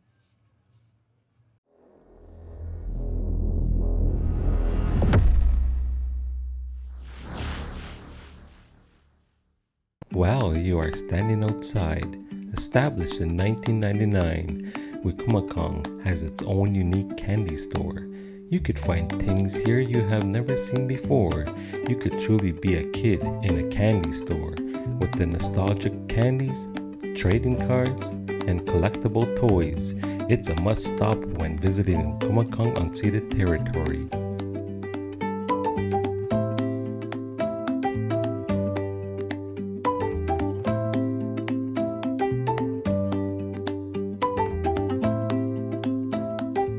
6th Annual Pumpkin Inferno, carved pumpkins and other curiosities, a haunted outdoor art exhibition, Season of the Winch Haunted Trail, October 2024. Mark your calendar, 'cause I'll be there. And me too.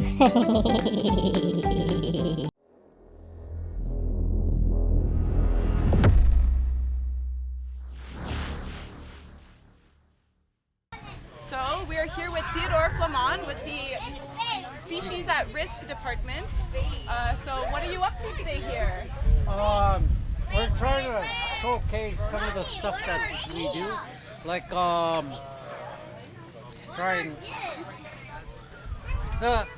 we're trying to do is reconnect our youth back to the land and introduce them back to the species that is on the land, be it the plant, the tree, a bird, or even insects. There's a lot of interest on the insects, and that's we are focusing this year on insects and bugs. What else to say? What do you guys have coming up soon? Do you have any events that are coming up soon? I know you have your summer camp going on, right? Yes, that'll be occurring on the July 30th, 31st, and the 1st. So it's a 3-day camp. It's a sleepover, and we have 8 other reserves coming in to join us. Okay, awesome. Well, miigwech. Yeah. Alrighty. Thank you very much.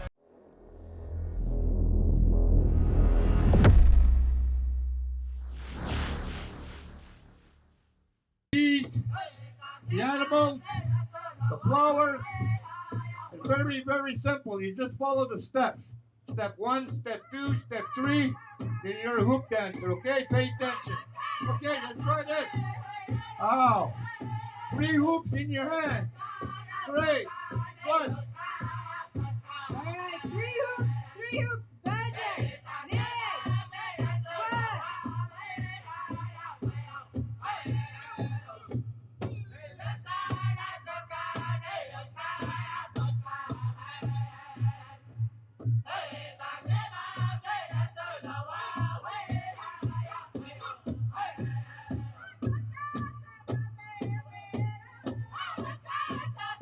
Okay, 1. 1 over your neck. 2. Another 1 over your neck. Like that, and then put 1 on top of your head.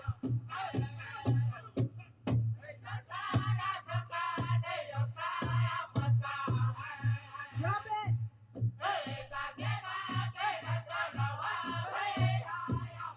Grab the hoops under that hoop. You grab that hoop, bring it over your head. Real bird.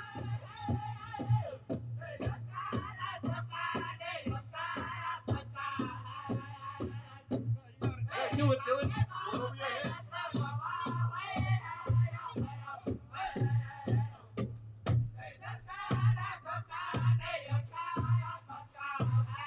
Okay, do it again. Step 1.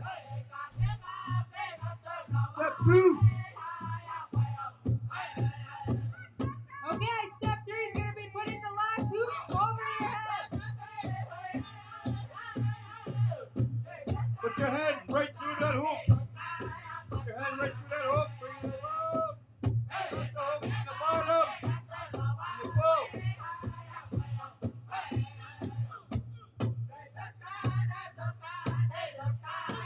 Woo-hoo, look at all the eagle wings out here. That's the eagle. That's the baby eagle. Baby eagle. You got it? Everybody got it?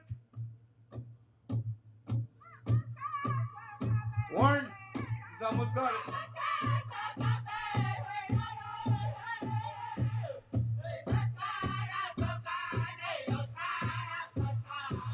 One more time.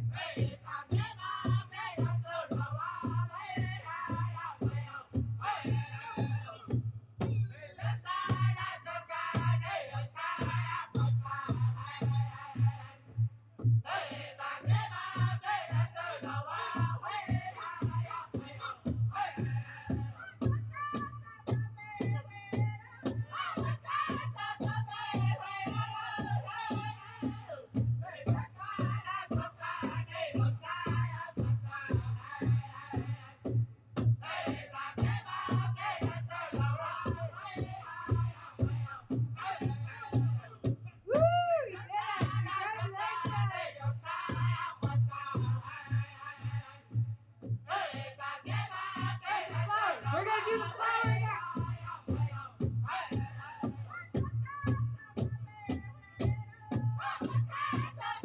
Watch over.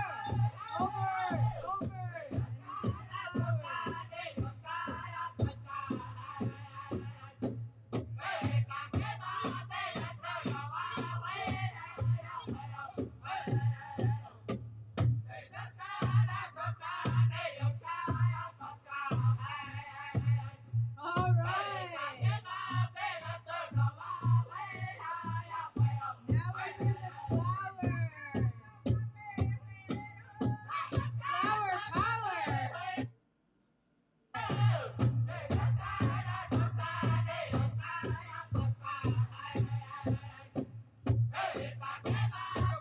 Pick up one hoop.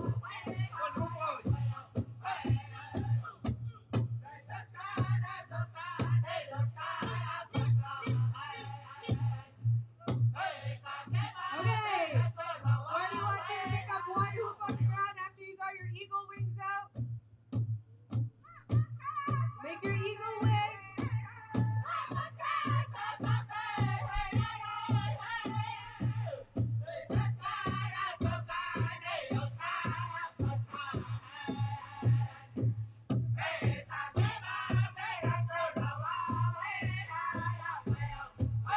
All right, everybody ready?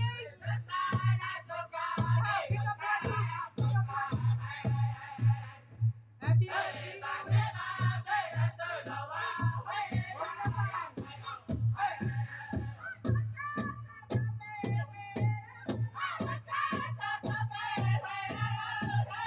Now you're gonna pick up the other one. Pick up the other hoop with your other hand. Oh, you're gonna stick it between your legs. Not put it in each hoop.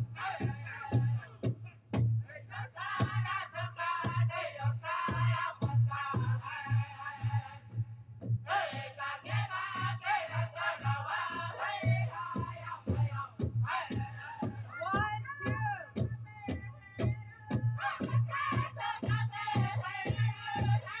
And spin.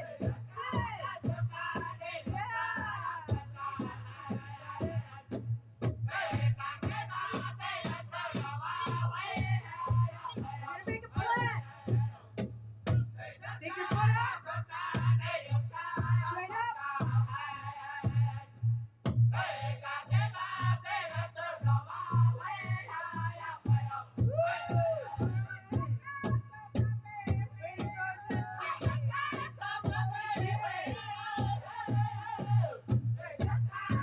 Oh, we did the other side.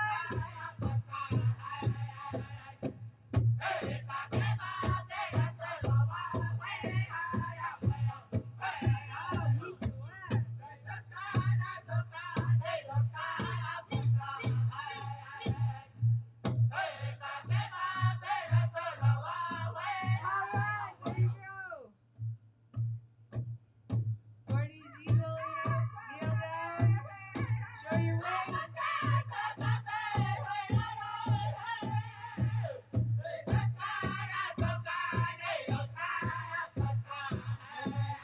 for the eagles.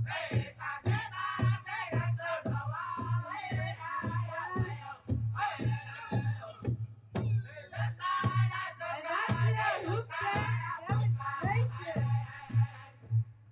Miigwech, that was a hoop dance, small part of the American Indian hoop dance. You see the eagle, the flower, the spider, a little bit of plant, medicine plant. To Miigwech, I'd like to thank this gentleman from Manitowoc, Wikwemikong here.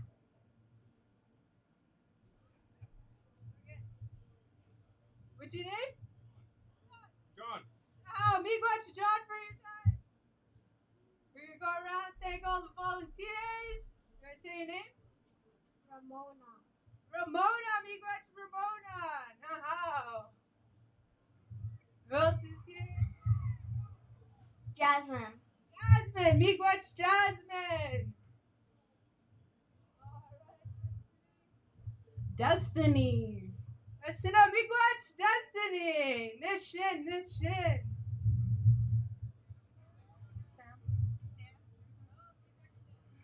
Miigwech Sim!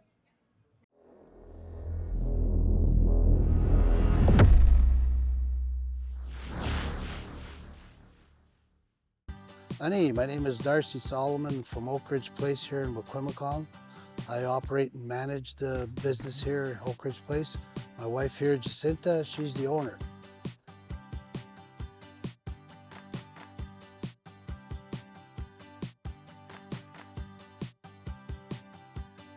Here at Oak Ridge Place, we offer lottery of fireworks, of some groceries, dairy, pop, chips, basically a variety.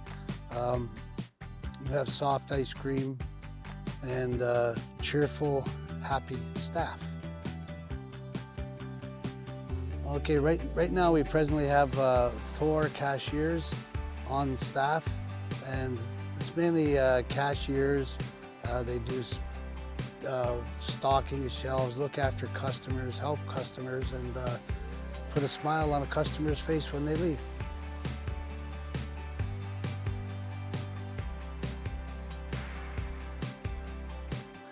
When we originally opened up Oak Ridge Place, we started off over here in a leased trailer. It was a construction office trailer. And we started from there, and we just kept building from there, building the business from there.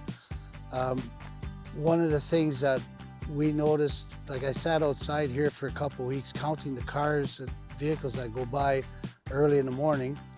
And because we were opening at 8, and there was a high volume of traffic between 7 and 8, we decided to open our doors at 7 a.m. 7 days a week, and then we close at 9 p.m. 7 days a week. And it provides an extra comfort to the person who may have forgotten something in the morning, like milk for the kids' cereal or whatever. For those ones that are going for medical trips, they need a boost in their coffee, they stop by for a quick coffee, and they continue their trip. Yeah. Here at Oak Ridge Place, if you're looking for the big win, we have lottery. Your Lotto 649, Lotto Max, Lotterio, all the OLG games have scratch tickets. And soft ice cream, if you're looking for a little treat for the kids, slushies, come stop by. And our happy cashiers will be happy to help you out, whatever your needs are. Yes, thank you. Oh, thank you very much. Have a great day.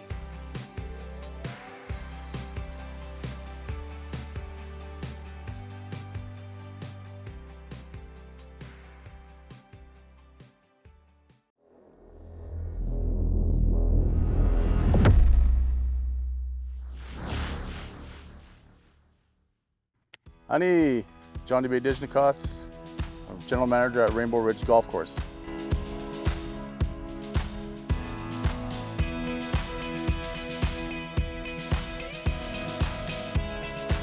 Currently we have 32 staff on site, going from our grounds crew, kitchen staff, bartenders, servers, and our retail space. It's important to have a golf course just to provide recreation in the community, provides good mental health for our community members, and it creates jobs, so it helps stimulate the economy. So I just want to welcome you to Wikwemikong and welcome you to Rainbow Ridge Golf Course. Miigwech.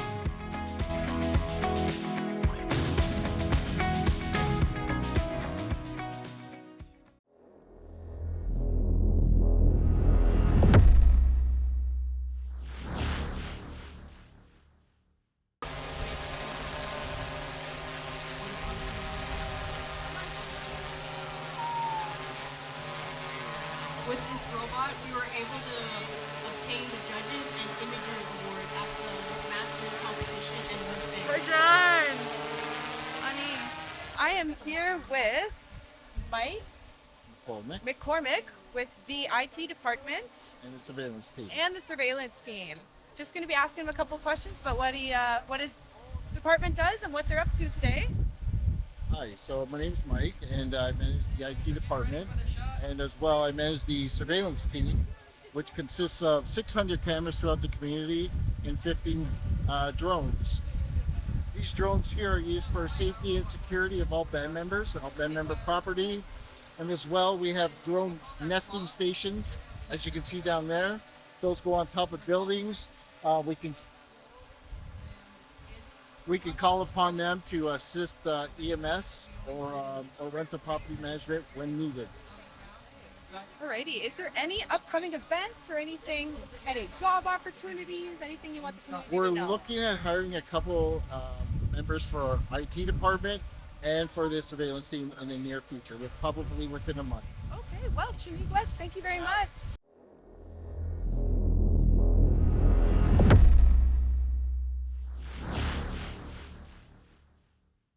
Hi, my name is Melissa Cooper, owner of Bayside Resort in Buzzwa and the owner of the new 2 o'clock suites, a fourplex that was just made.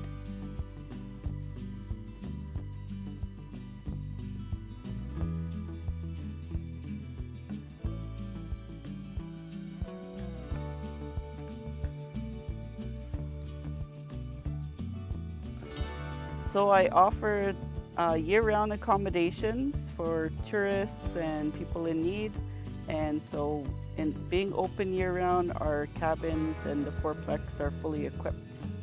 So I have some part-time staff, and it's mainly just myself and some cleaners. And of course our garbage man and some helpers when the time comes to do the cleaning, the big cleanup. This service, I believe that the accommodations that I offer is very important to the community of Wikwemkong. We didn't really have too many options for tourists in the beginning, and so I've established this 12 years ago and just recently added on with the new fourplex. And so having this here gives people options of places to stay in the area, but also on Manitoulin. So the accommodations that I offer in the log cabins that I rent out, there's in-floor heating, fireplace in the living room, Wi-Fi, flat screen TV with satellites, and all the amenities of home. Plus you have a barbecue, fire pits, and recreational toys at the beach to use at your leisure.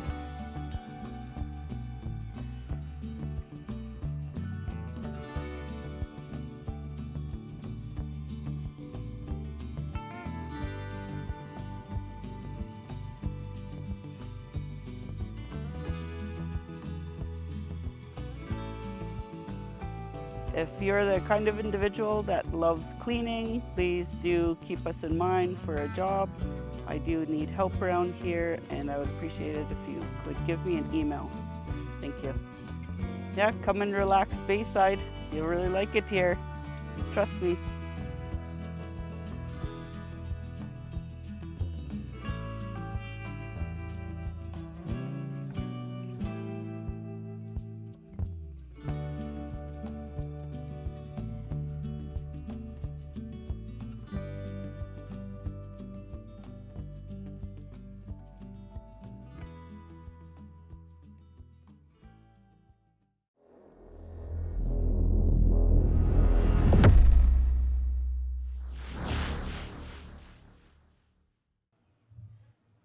Okay, as the booths are bringing up their individual draws, we're going to have the grand door prize, which you would have submitted your passport, which had the map on the back, and it's what the various service providers initialed, just confirming that you went to their booth.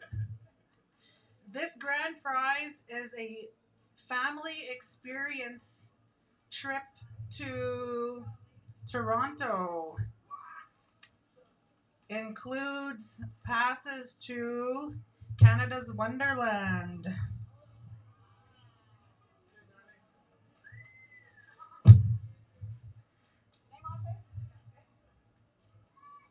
Okay, so you have 30 seconds. Anyone else out there? Then, oh, there's more coming in.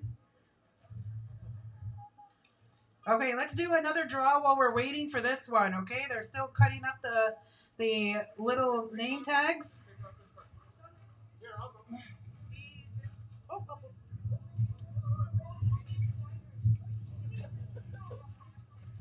Okay, let's do this. Okay, Public Works prizes. First prize is Wanda Koguge winning a JBL Bluetooth speaker. Second prize, Yvonne Reckley winning a cooler and chair. Third prize is George V. Pelche winning a corkside set, thermos and tumblers. Those were the Public Works prizes.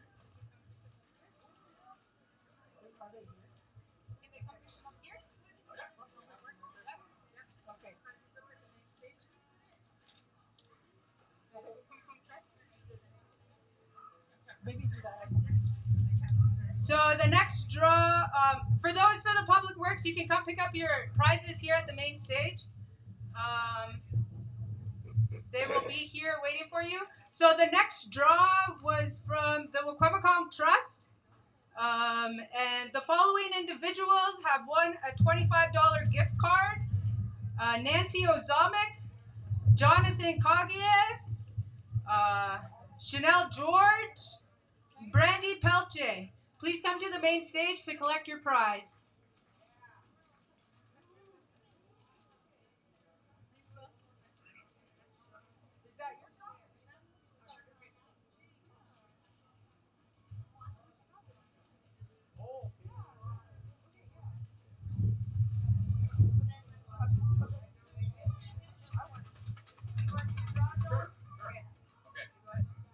Good afternoon, everybody. Jonathan Pelche here from Wikwemikong Justice. We have 3 prizes that we're going to draw for. The first one will be for a $25 gift certificate. Mariel, would you like to pick a name, please? Whoa, whoa, whoa.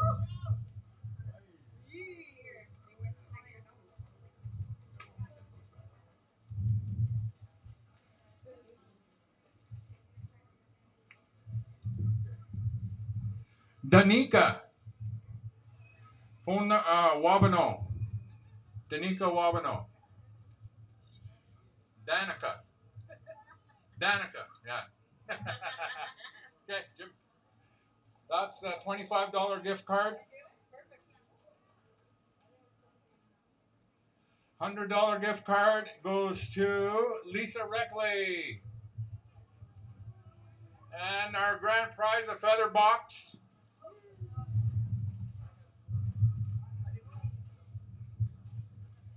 Faye Trudeau, you won the feather box. Okay. So thank you, everybody. We'd like to thank everybody for coming out today from Wikwemikong Justice. Miigwech. Enjoy the rest of your day. They can come pick up their prizes here. Hang on, I got one more.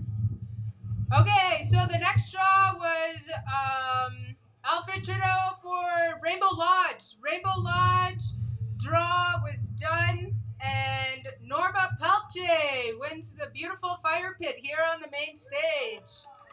Norma Pelche, you won Rainbow Lodge's draw. Miigwech. Ani, good afternoon. Daniela Kitchcake Dishnakaz.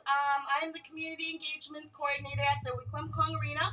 And we have a Wikwemikong / Manitoulin Island sweater and a basketball here. So if somebody could...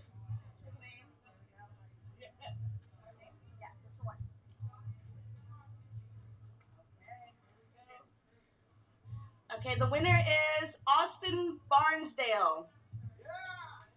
So, Austin Barnsdale, you are the winner for the Wikwemikong Arena. Miigwech. Ani Boujou, this is Linda from the Bajamajig Theater Group. I do have a presentation here to the Planning Committee. Shannon, would you be willing to accept this gift from the Bajamajig?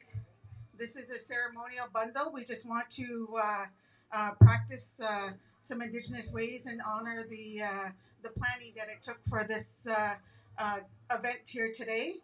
So on behalf of the Bajamajig, Shannon, to the committee, here is a ceremonial bundle which includes all ribbon, a meter of cloth from all the colors of the rainbow, as well as a white and black, which represent the future and the past and medicine. So thank you for the opportunity to invite us here today. Miigwech. Yeah. Okay, and then we've got prizes of maple syrup and wild rice. I'll ask Sunny here to pick some prizes. Yeah.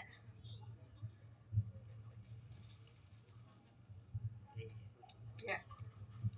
So Giselle won maple syrup and wild rice.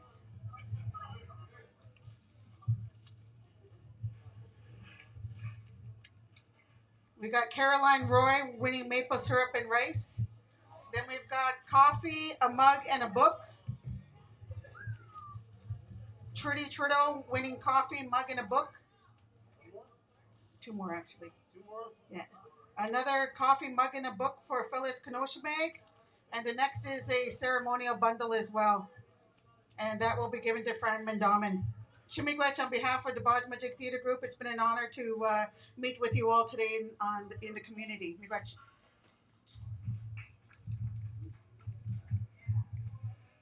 Now with Miigwech.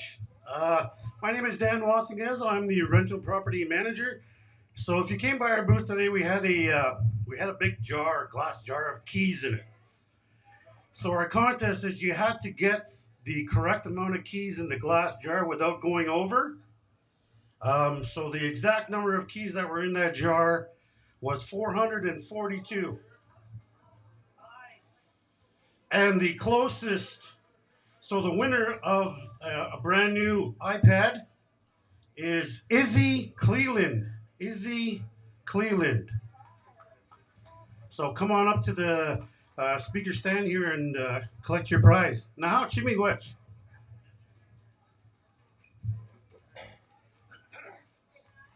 Good afternoon. My name is Boyd Chigwaja. I work with the finance unit, and I am a finance officer over there. I just started in that position the beginning of the month. So our prize is a trampoline. I believe could almost fit an adult in there.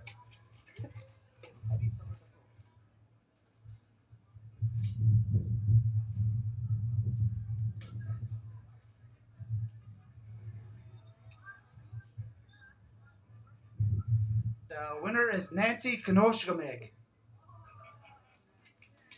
Thank you. Have a good day.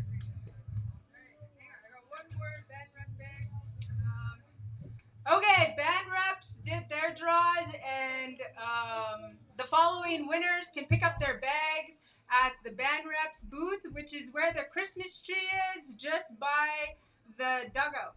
So Michelle Grubin, Lorraine Babamque, Enrica Eshkabuk, Perry Rogue, Megan Jackson, Mary Jo Pelche, Caroline Roy, Jason Pelche, Josie Tober, and Cadence Pelche. You can pick up your prizes at the band rep booth. Miigwech. All right, this is Crystal from the governance unit. For our door prize, we had some indigenous native swag and decor, and I'm gonna get Sam here to pick the name.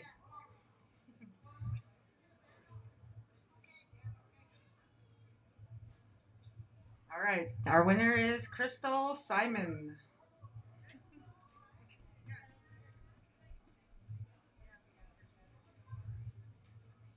Ani. My name is Tashina. I'm the Recruitment and Retention Coordinator at the Wikwamkong Board of Education. Our door prize is a backpack with a Yeti water bottle and a bunch of other goodies.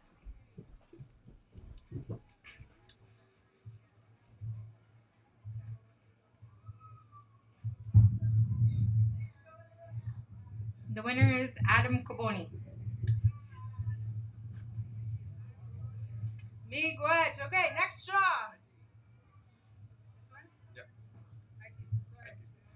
Honey, this is Dylan from IT. I'm a help desk technician. And today we had a portable air conditioner as our door prize.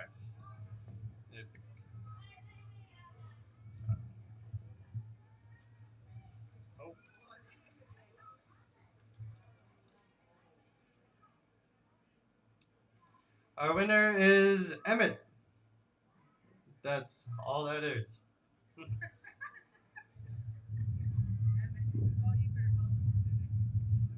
We have his phone number, so we'll give him a call for his prize.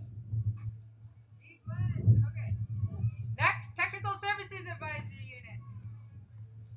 Ani, Kinugoya. I'm the manager, Bill Asinwe of Tech Unit, and our door prize is for $100 from Andy's, a gift certificate. And a pick a name, please. You want to say the name out? Sam? Yeah. B. Caboni. That's Bonita. Bonita, come on. Bonita Caboni. You just won a $100 gift card to Andy's. You can pick up your prize at Technical Services Unit. Yep. Be good. Be good. Hi, Carol Pelche, Estates Trustee, Department of Lands and National Resources. I'm here with Noella Jocko, our Estates Assistant. She's holding the prize for the, it's a little birdhouse. It's made on the island. So here we go.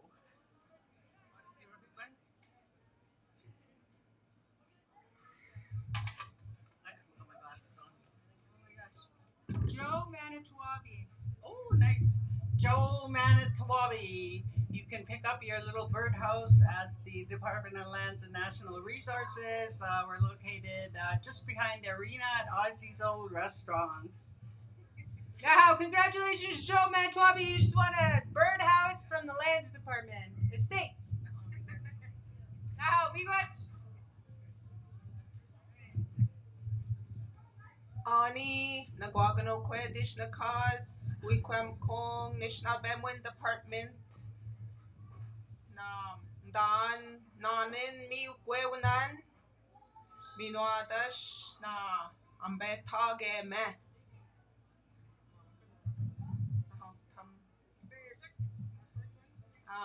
manda nap kawagan tam mi gwewin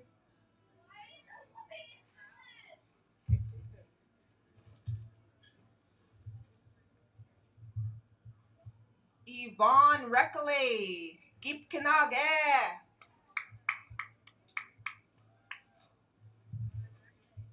Minwa, Gyabe Beshik Nap Kawagan.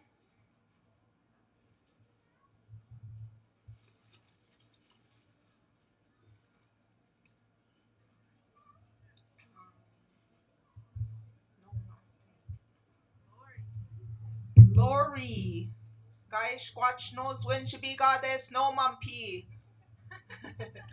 Tam no way win nakshad. Tam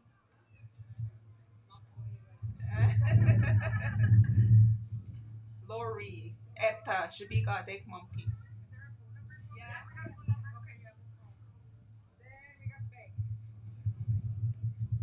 Mina swear mi gwe win skim des.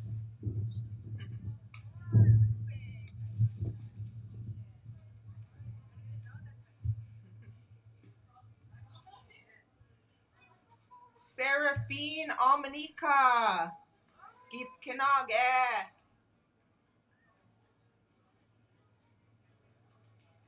Mina manda gyabe beshik chishkimat.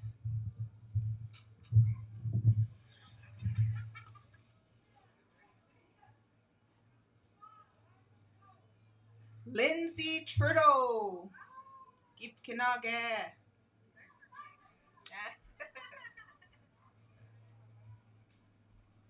Naha manda squatch mi gwe win manda. Nishna bem win reader manda.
Squatch knows when Richie, give Kanage Manda, Nishna Ben when Reader.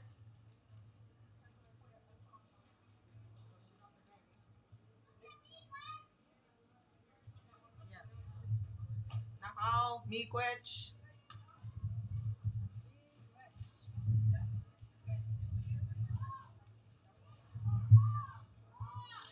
Ani! Mandy Richard is your cause. I'm Mandy Richard, the manager of communications. Today we did a survey. We've completed just about 200 surveys asking for feedback on how we can improve communication to our band members. And if you completed that draw, you had a chance to win a $200 valued barbecue meat box from the Island Butcher. And we've got 3 winners. The first winner is Lindsay Trudeau. The second winner for a $200 meat box from the Island Butcher is Sandra Manitowabi. And the third winner for a $200 meat box from the Island Butcher is Shania Brazard. Miigwech for your feedback.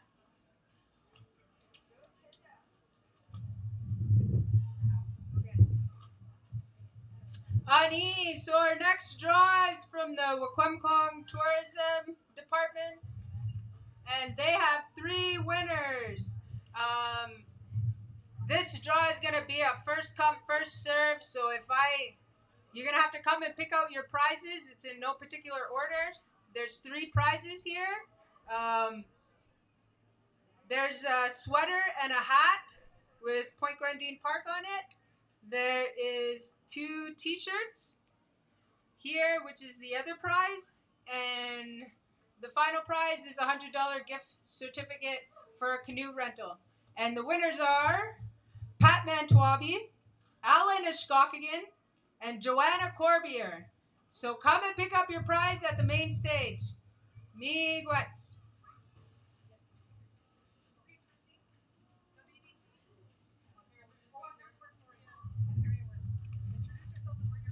Ani, good afternoon. Christine Dijnakas. I'm from the Ontario Works Department.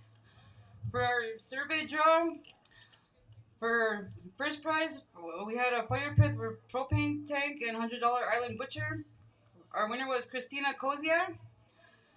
Second prize was green tent with 2 zero gravity chairs. Amy Mantwabi was the winner for that. So third prize was a lawnmower, Roseanne Chigwaja. For our fourth prize, picnic table with umbrella, Darlene Bell.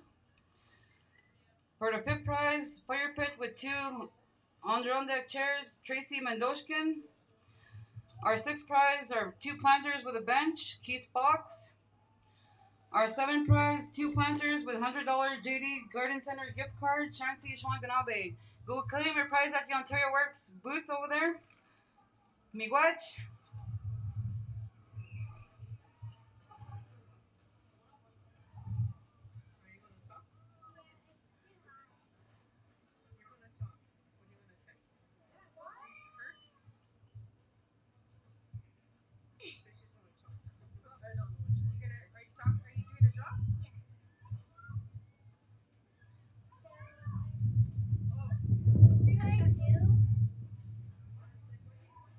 Are you gonna do a draw?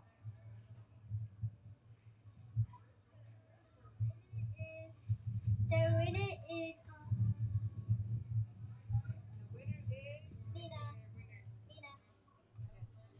All right. Okay, we're gonna do the next draws. So moving on, the next draw. Ani Bojo, Rosella Dishnikas. I'm the from Holy Cross Mission. I'm the president of the chair of the parish council. Parish council. We had 2 draws, one for adults. Rosalinda Francis Ipkanagan, our Crystal Holy Family dish. And the child, we had another draw for children. Ember. Ember. 921-9696. Should be got them on the Mom Pipinadik, wake up Kanagajik. Now, miigwech. Save the best for last. The best for the last. Ani, Barbara getting dish the cause, prevention services getting the not mage, niche getting prizes gianan, shop gizgas, meno mandap skimmet, mobiatek. Nadish niche, temperature no seinen. Georgina Toulouse. Wait, you can again, shop gizgas, meno Natasha McCormick. The Billy Galway. Bejan Benaden. You're big. Miigwech. Now, miigwech.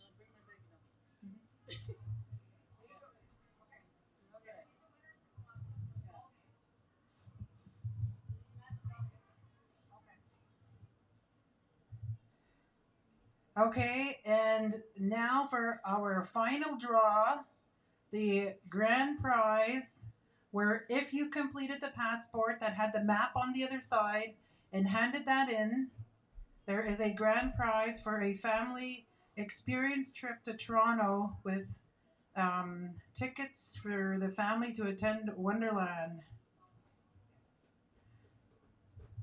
So we're almost done folding.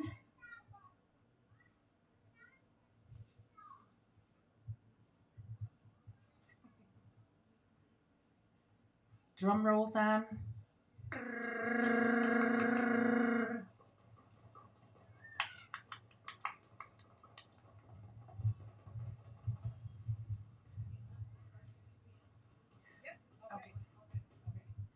Okay, here we go. The grand prize winner.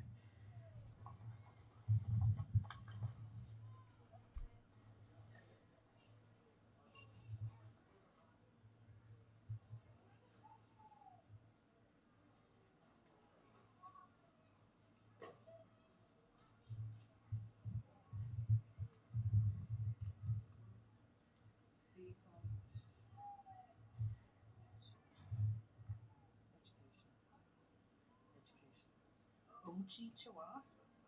Who is that? OG Chua?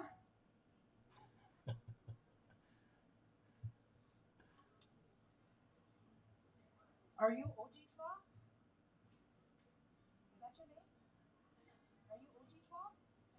Oh.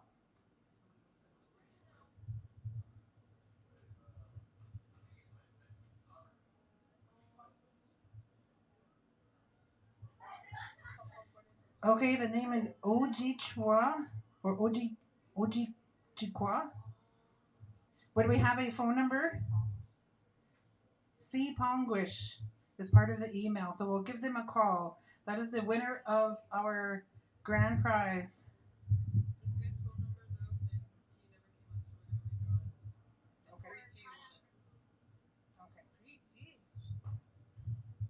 Okay, so we have a another prize here, Wiki Tourism, for a 2-day kayak rental with Wikwemekong Tourism value of $100, and the winner is Cree T. Cree T. Is there a Cree T here?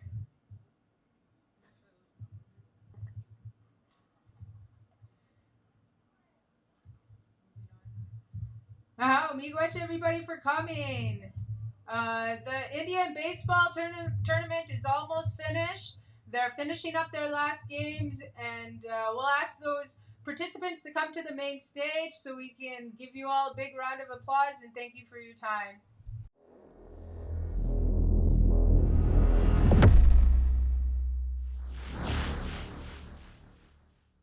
Okay. I am here with Stephen George with Heritage Organization at the band office. Just going to be asking him a couple questions about what they do, what they're up to here today. So, how are you? What are you guys up to here today? Well, we're showing off what we do at the Heritage Organization. Me, and I do a lot of genealogy, I do a lot of history, I do a lot of Nishnaba and stuff. Our director, Krista and Jackie, she's our program supervisor. She manages myself, Cree Chum. She does all the cultural stuff. Steven Trudeau does all the graphics. He does all our graphic arts for us. And then he does all the graphics for posters and any events we got coming up. And also he does helps out with any other cultural stuff that we do. My main purpose is to do history. So I always after old photographs, anything that to do with history. That's what I do. And I do, so my coworkers, I often help them out if we do cultural workshop. A couple of months ago, we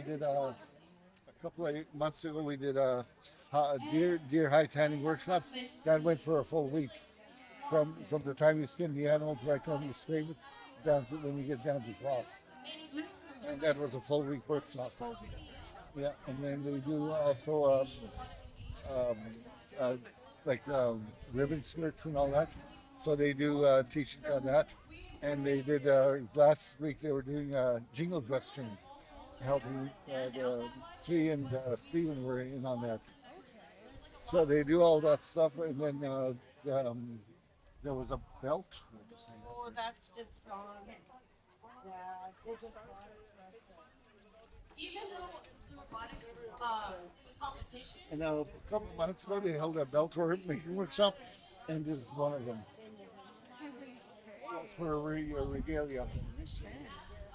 And then that's there. Spare parts, spare tools. We didn't even ask the help with the code. We've had lots. again. So Creek is our cultural programmer. Hi. Steven is our graphic artist, and Krista is our program director. Are there any job opportunities that you guys have right now? They'll be posted. They'll be posted? Okay. In a few months. Okay. All right, Miigwech. Thank you very much.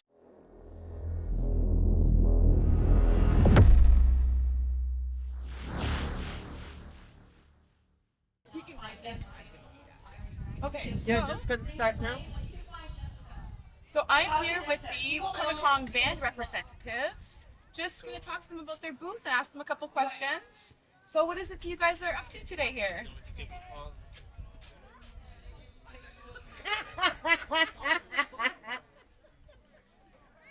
So, are we just going to provide just an overview of what we're doing?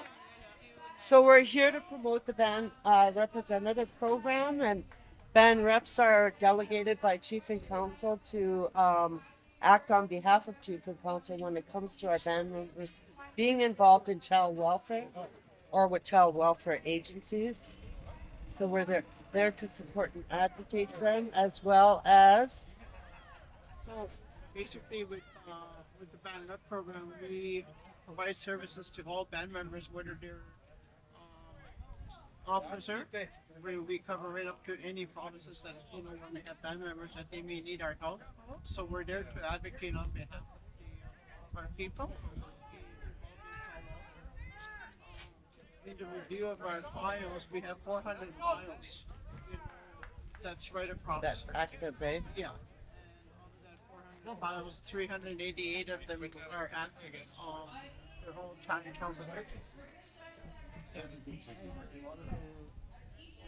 There are times child welfare becomes involved and it's just an investigation process.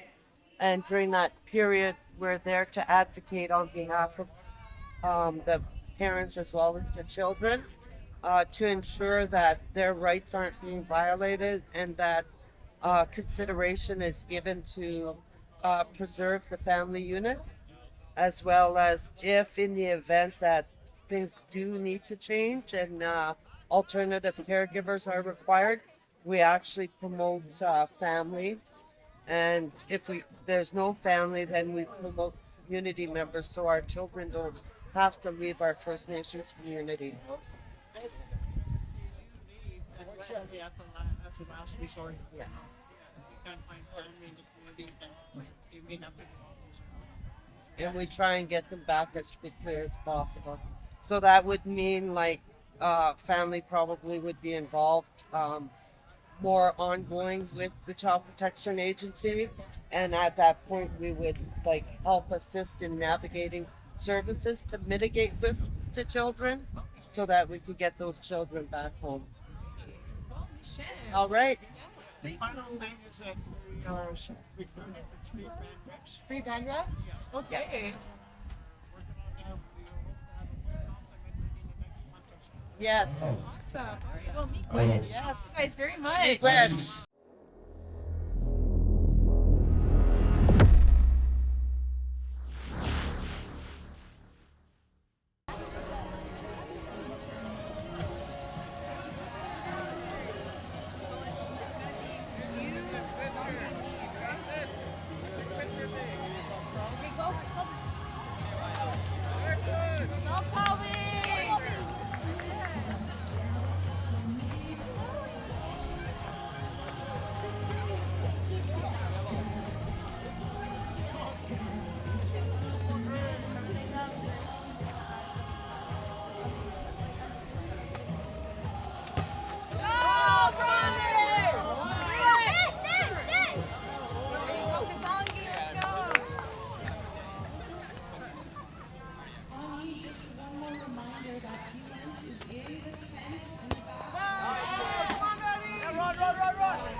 Okay, so this is our championship team who won our 7 Generations Ball Tournament.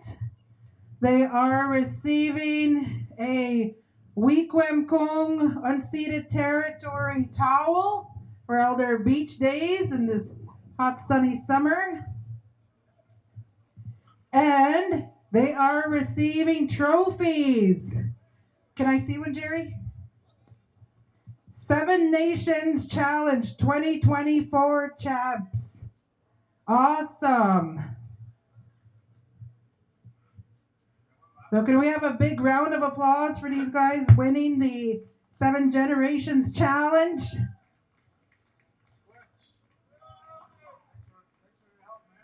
Stand for them. Pose for a picture.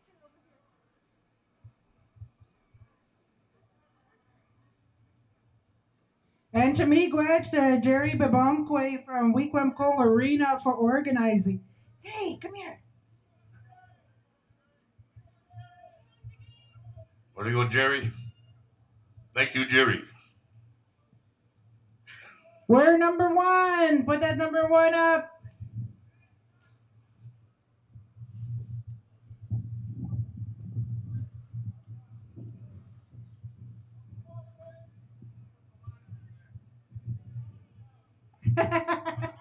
Now, Nishan.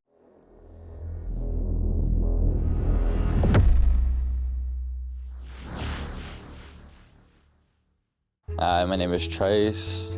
I'm a cashier at Kmart Variety.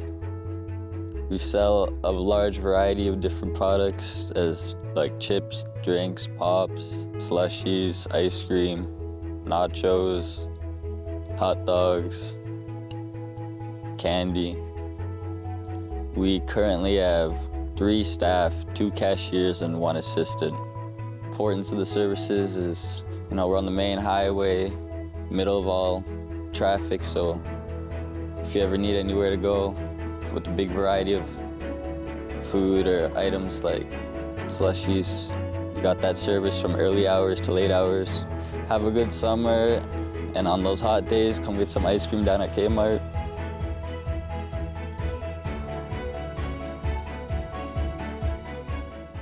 While you are standing outside, a Established in 1999, Wikwemekong has its own unique candy store.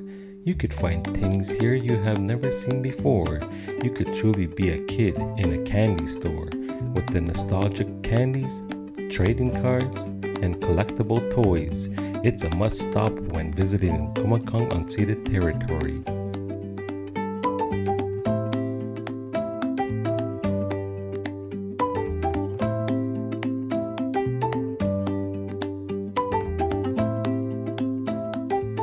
Sixth Annual Pumpkin Inferno, carved pumpkins and other curiosities, a haunted outdoor art exhibition, Season of the Winch Haunted Trail, October 2024. Mark your calendar, 'cause I'll be there. Me too. Hi everyone, my name is Johanna Ogba Michael and I am a pharmacy assistant here at Minas IDA Pharmacy. We offer pharmacy services, providing pharmacy prescription medication, counseling support, and just also providing over-the-counter medications, supplies, front shop supplies, and we also offer photo kiosk center, so you're able to print pictures within seconds. So we have 6 or 7 staff, I believe, total, and we have a combination. We all kind of work together doing all of the pharmacy work, the cleaning, the collaboration. So we have mainly 2 pharmacists and multiple assistants here. So our pharmacy offers pharmacy health support for anyone here in Wiki, and it being local, and we are also open 7 days a week. We want to provide exceptional health care for everyone here in Wiki. So that's why I believe that it's really important, and just providing a holistic approach to healthcare and support. So we love it here in Wiki. This is my 10th year working at the pharmacy, and our owner has been here for over 24 years. I love it here. I love Wiki with all my heart. 2 of our workers have been born and raised here in Wiki, and then the rest of us have called Wiki our home. So we love it here. Thank you. Yeah.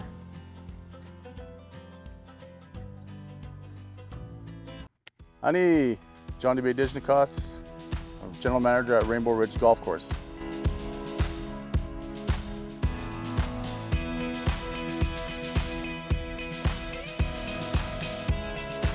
Currently we have 32 staff on site, going from our grounds crew, kitchen staff, bartenders, servers, and our retail space. It's important to have a golf course just to provide recreation in the community, provides good mental health for our community members, and it creates jobs, so it helps stimulate the economy. So I just want to welcome you to Wikwemekong and welcome you to Rainbow Ridge Golf Course. Miigwech.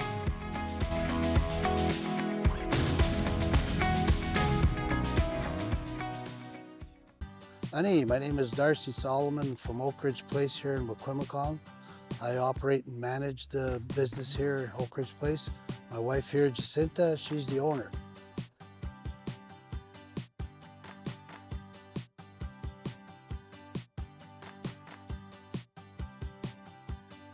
Here at Oak Ridge Place, we offer lottery of fireworks, of some groceries, dairy, pop, chips, basically a variety.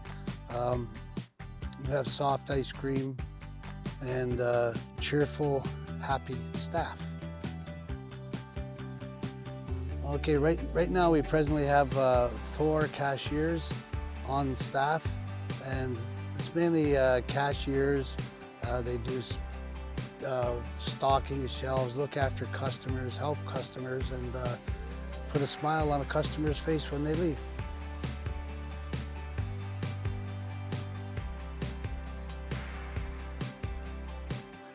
When we originally opened up Oak Ridge Place, we started off over here in a leased trailer that it was a construction office trailer. And we started from there, and we just kept building from there, building the business from there. One of the things that we noticed, like I sat outside here for a couple weeks counting the cars and vehicles that go by early in the morning. And because we were opening at 8 and there was a high volume of traffic between 7 and 8, we decided to open our doors at 7 a.m. 7 days a week. And then we close at 9 p.m. 7 days a week. And it provides an extra comfort to the person who may have forgotten something in the morning, like milk for the kids' cereal or whatever. For those ones that are going for medical trips, they need a boost in their coffee, they stop by for a quick coffee and they continue their trip. Here at Oak Ridge Place, if you're looking for the big win, we have lottery. Your Lotto 649, Lotto Max, Lotterio, all the OLG games have scratch tickets. And soft ice cream, if you're looking for a little treat for the kids, slushies, stop by. And our happy cashiers will be happy to help you out, whatever your needs are. Yes, thank you. Oh, thank you very much. Have a great day.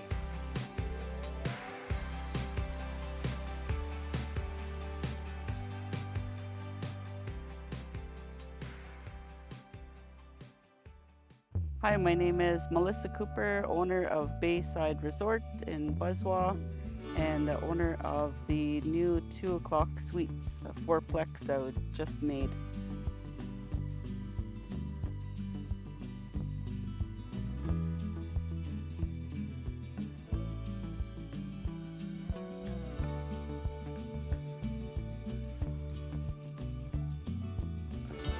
So I offered year-round accommodations for tourists and people in need. And so in being open year-round, our cabins and the fourplex are fully equipped.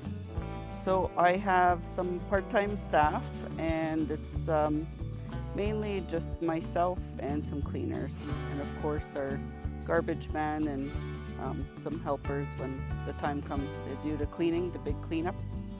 This service, I believe that the accommodations that I offer is very important to the community of Wikwemkong. We didn't really have too many options for tourists in the beginning, and so I've established this 12 years ago and just recently added on with the new fourplex. And so having this here gives people options of places to stay in the area, but also on Manitoulin. So the accommodations that I offer in the log cabins that I rent out, there's in-floor heating, fireplace in the living room, Wi-Fi, flat screen TV with satellites, and all the amenities of home. Plus you have a barbecue, fire pits, and recreational toys at the beach to use at your leisure.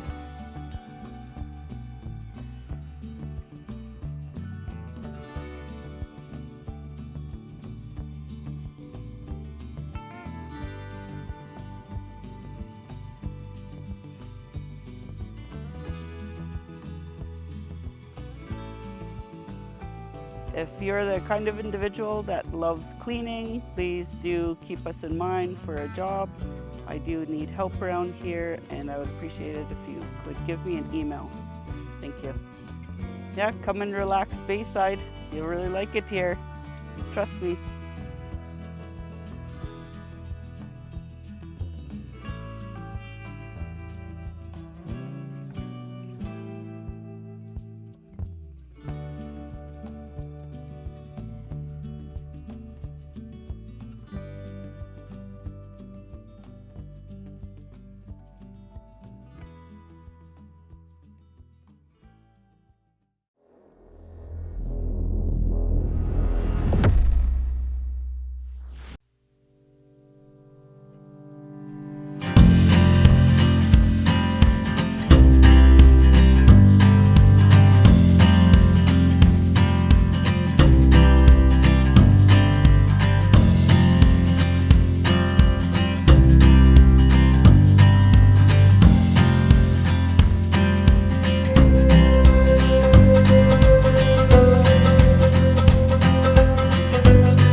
into your eyes, I see we're out of time.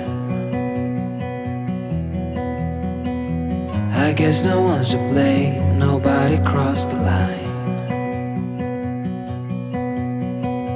I guess we couldn't see, somehow we couldn't feel. Maybe we rose too fast, maybe we got too high.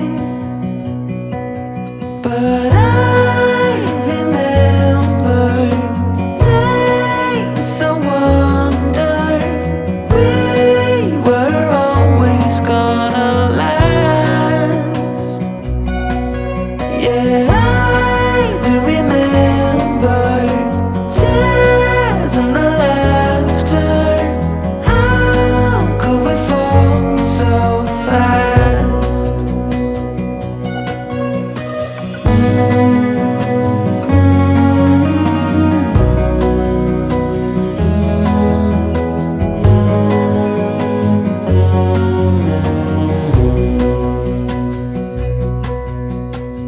Will be no hard goodbyes, thank God we're civilized. Be on our separate ways as we fade into gray. But I still miss the way you used to feel. Maybe we rose too fast, maybe we got too high. Yeah, I do remember tears and the laughter. How could we fall so fast and let us go? It's time to surrender now that it's ended. Nothing to say, 'cause guess we've said it all. Now why do we care to dream? Guess we wanna believe that it's not too late. And why do we care to dream? We gotta believe it is not too late.